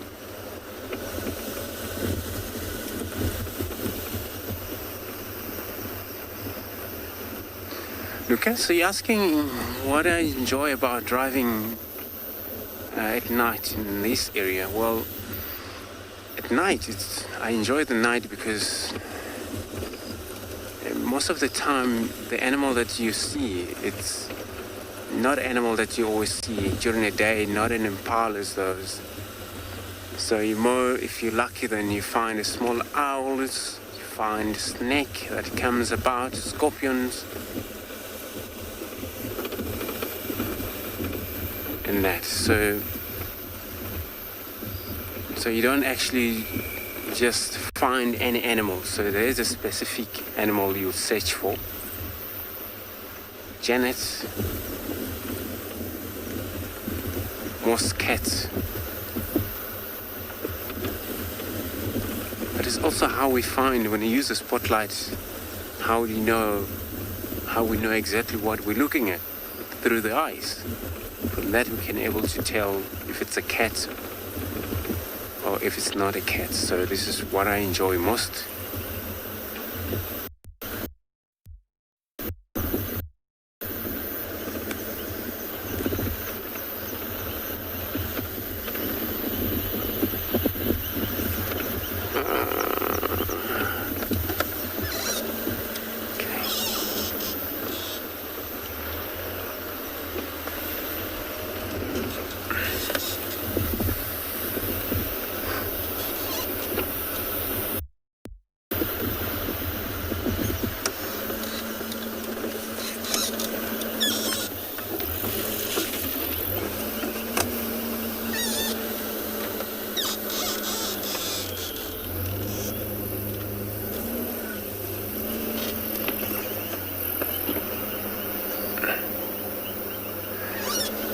So I'm just standing around here, taking another route.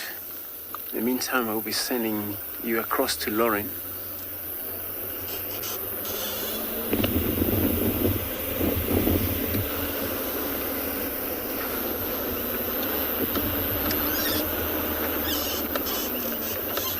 Still no luck on any life around quarantine, but we do have some answers. Well, we do have the answer and some people who got it right. So I'm going to read it out to you. Sir 50, well done. Linda, well done. Dave S, well done. And Christine, well done. You got it right. It is in fact a cockroach. Yes, sounds a little bit vulgar. But a cockroach, an insect belonging to the phylum Arthropoda. Well done, guys. They can survive without their head, apparently, because, of course, they breathe, as I mentioned, through the tracheal system, so the holes in the side of the body, and they can move around. Of course, they have wings, but they can't really fly. I mean, they can't fly great distances. It's more a case of get up into the air and then fall down again and see where we land. And they can survive in sub-zero temperatures. They're that robust. And of course, their closest relatives are termites. And termites are the social organism that form the collective. They form the superorganism. So well done, guys. Very proud of you all. I will have another one for you tomorrow.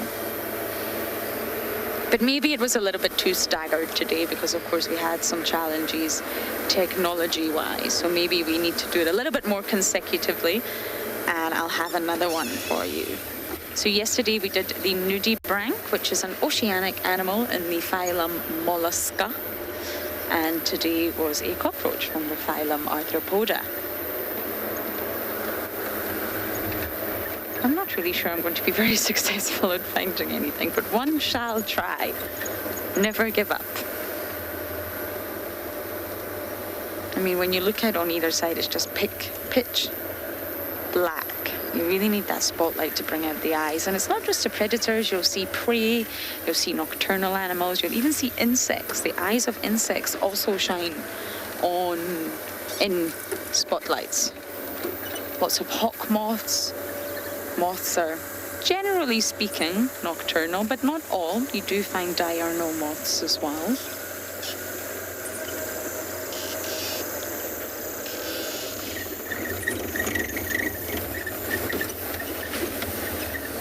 Oh, it always gets to this time of night and people ask the favourite sighting. Diane, I don't even know if I could possibly answer that question. What is my most exciting sighting at night?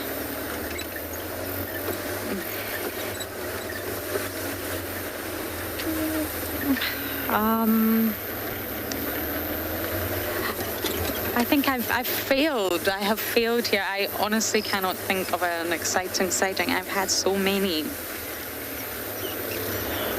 I guess it would be with... this is possibly not what you're expecting, but a while ago we used to drone. We did the thermal droning. And we used the FLIR camera. Some of you will remember the FLIR, some of you won't. And it picks up temperature. So when you look through the FLIR camera, your animals will be warm. They'll be pink and red and purple. And we used to use the FLIR camera on a drone. So we used to go out nice and early in the morning. I remember my alarm used to be set at 2:30 a.m. And I remember I was on with Sebastian and we found Tingana. We actually didn't realize it was Tingana. He looked so big, we thought it was maybe a lioness, and he had just killed an Inyala bull, I'm sure. So you can only see colors on the FLIR camera, and you send the other vehicle in, and the other vehicle goes in to investigate exactly what it is you've just found. And it was Tingana feasting on an Inyala kill. So I think that was super exciting. Is it a lioness? Is it Tingana? We don't know. I'm going to go with that one. It's very tricky to pull out one single sighting, especially at night time. It's always a little bit more difficult at night time.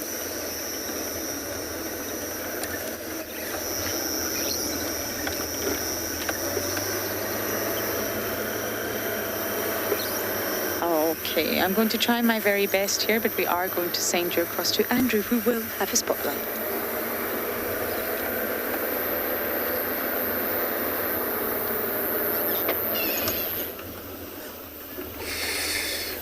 Thanks, Lauren. Yes, Sam with us. Well,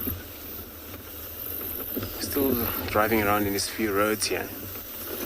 Haven't come across anything yet that is a nocturnal for us, but good things. And I mean, it's always best thing when you drive at night like this.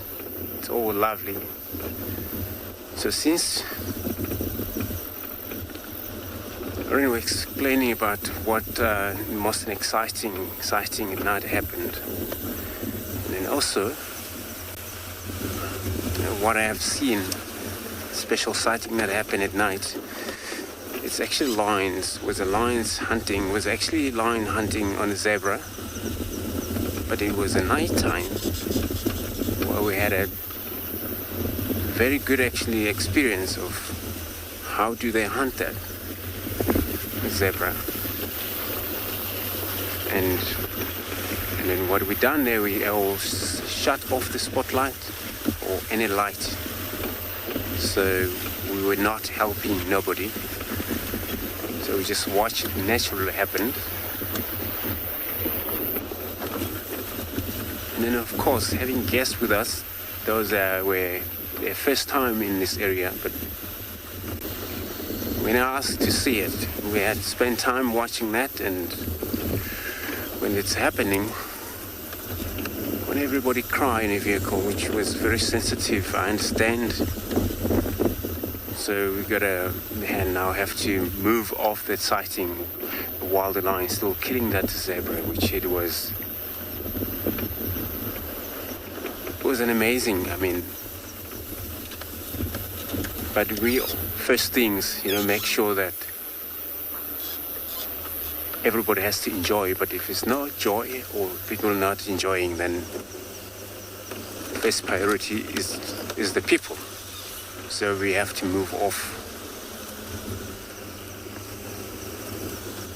And when we come back the following day in the morning, just to see what happened. So there was about 9 lions that they were actually killing that zebra, but then there was nothing left. And the zebra was pregnant, or she was pregnant. All we seen was the little hoof of foal that was inside of that zebra.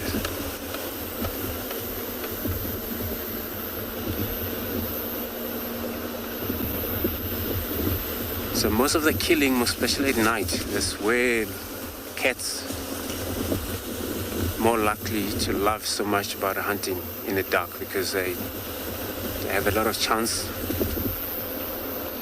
So if you're around with them, all you do just to make sure your light is off.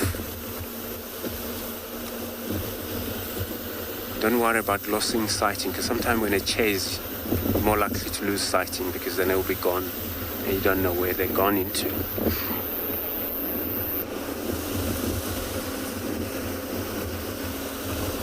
But it's so important giving them a chance to do their own things.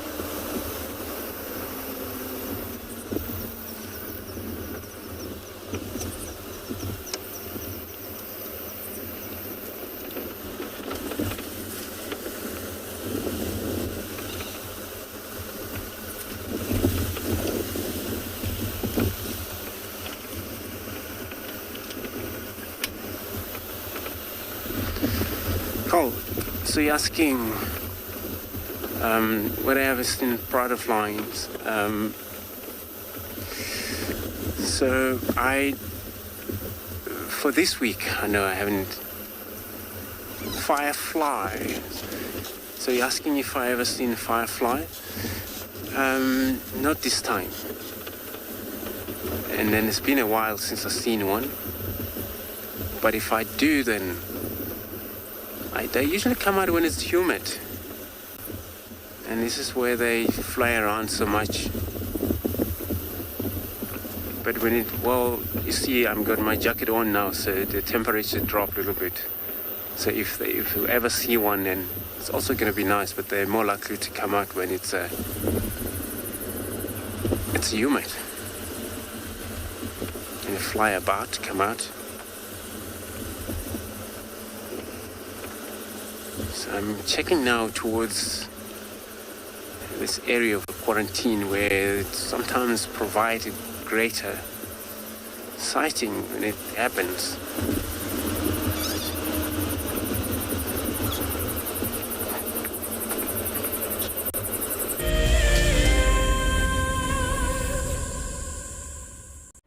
Do you dream of traveling to a far-flung wilderness location where life continues as normal? A place where you can escape to nature and breathe. If you become a Wild Earth explorer, then this could soon become a reality. Subscribe today and stand a chance to win regular travel prizes. Wild Earth Explorers, it's in your nature.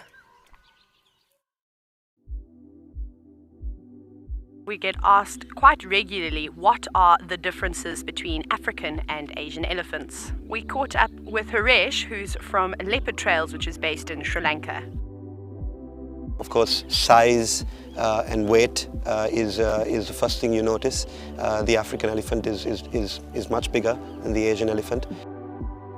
Tusks. In the Asian elephant, it's a very small percentage of male elephants only who have tusks. I was told that there's a theory that the African elephant's ear is in the shape of Africa. The Asian elephant has a much smaller ear. The elephant represents the bush and the jungle in Sri Lanka in a quintessential manner, and I think it's very important that we do whatever we can to protect them.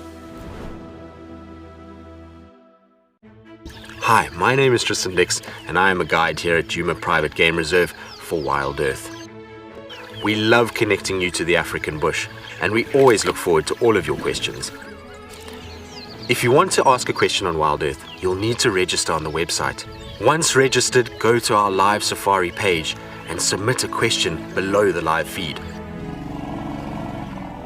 Catch up with me on Wild Earth.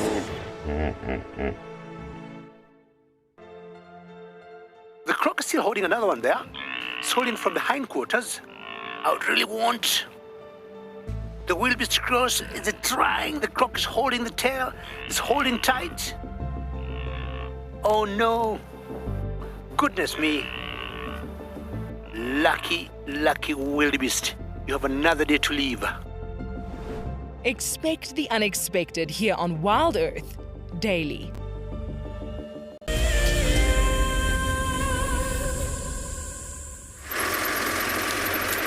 And welcome back to Tswalu Kalahari.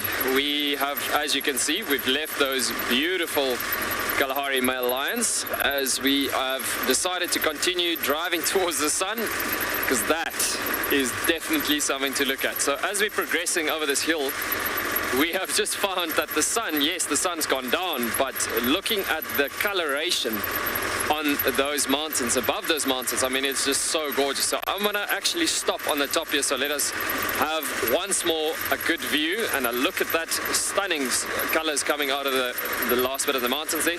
They actually say the best part of a Kalahari sunset is the half an hour after it's set. So looking at that, I just want to get the perfect clear view, just to give you a bit of idea there as well. Looking at the stunning colors coming out there. So yeah, basically we have lost the color there by the looks of it, but yeah, looking at that stunning silhouetting on the mountains there as well, it is really, really gorgeous as well. So yeah, guys, we have come to that time of the day where we come close to the end of the drive. So just a bit of an update for tomorrow morning. Your cameraman Morgan will be, we will be having a swap in our cameraman where BK will be taking over from Morgan, and Deirdre will be your Kalahari guide for tomorrow morning. But yeah, it was absolutely fantastic to share a few magical moments with you over the last 4 days that I've been with you, and it was really, really special. So don't forget to join us back in the Kalahari with Deirdre tomorrow morning, Deirdre and BK, to come at 6:30 tomorrow morning as the drive time will start, and then up to about 9:30. We will see you at Central African time at that given point. But yeah, beautiful. As we want you then at that, in saying that, to look at that gorgeous view on that silhouette as we're going to let you ease off into nighttime. Goodbye for now.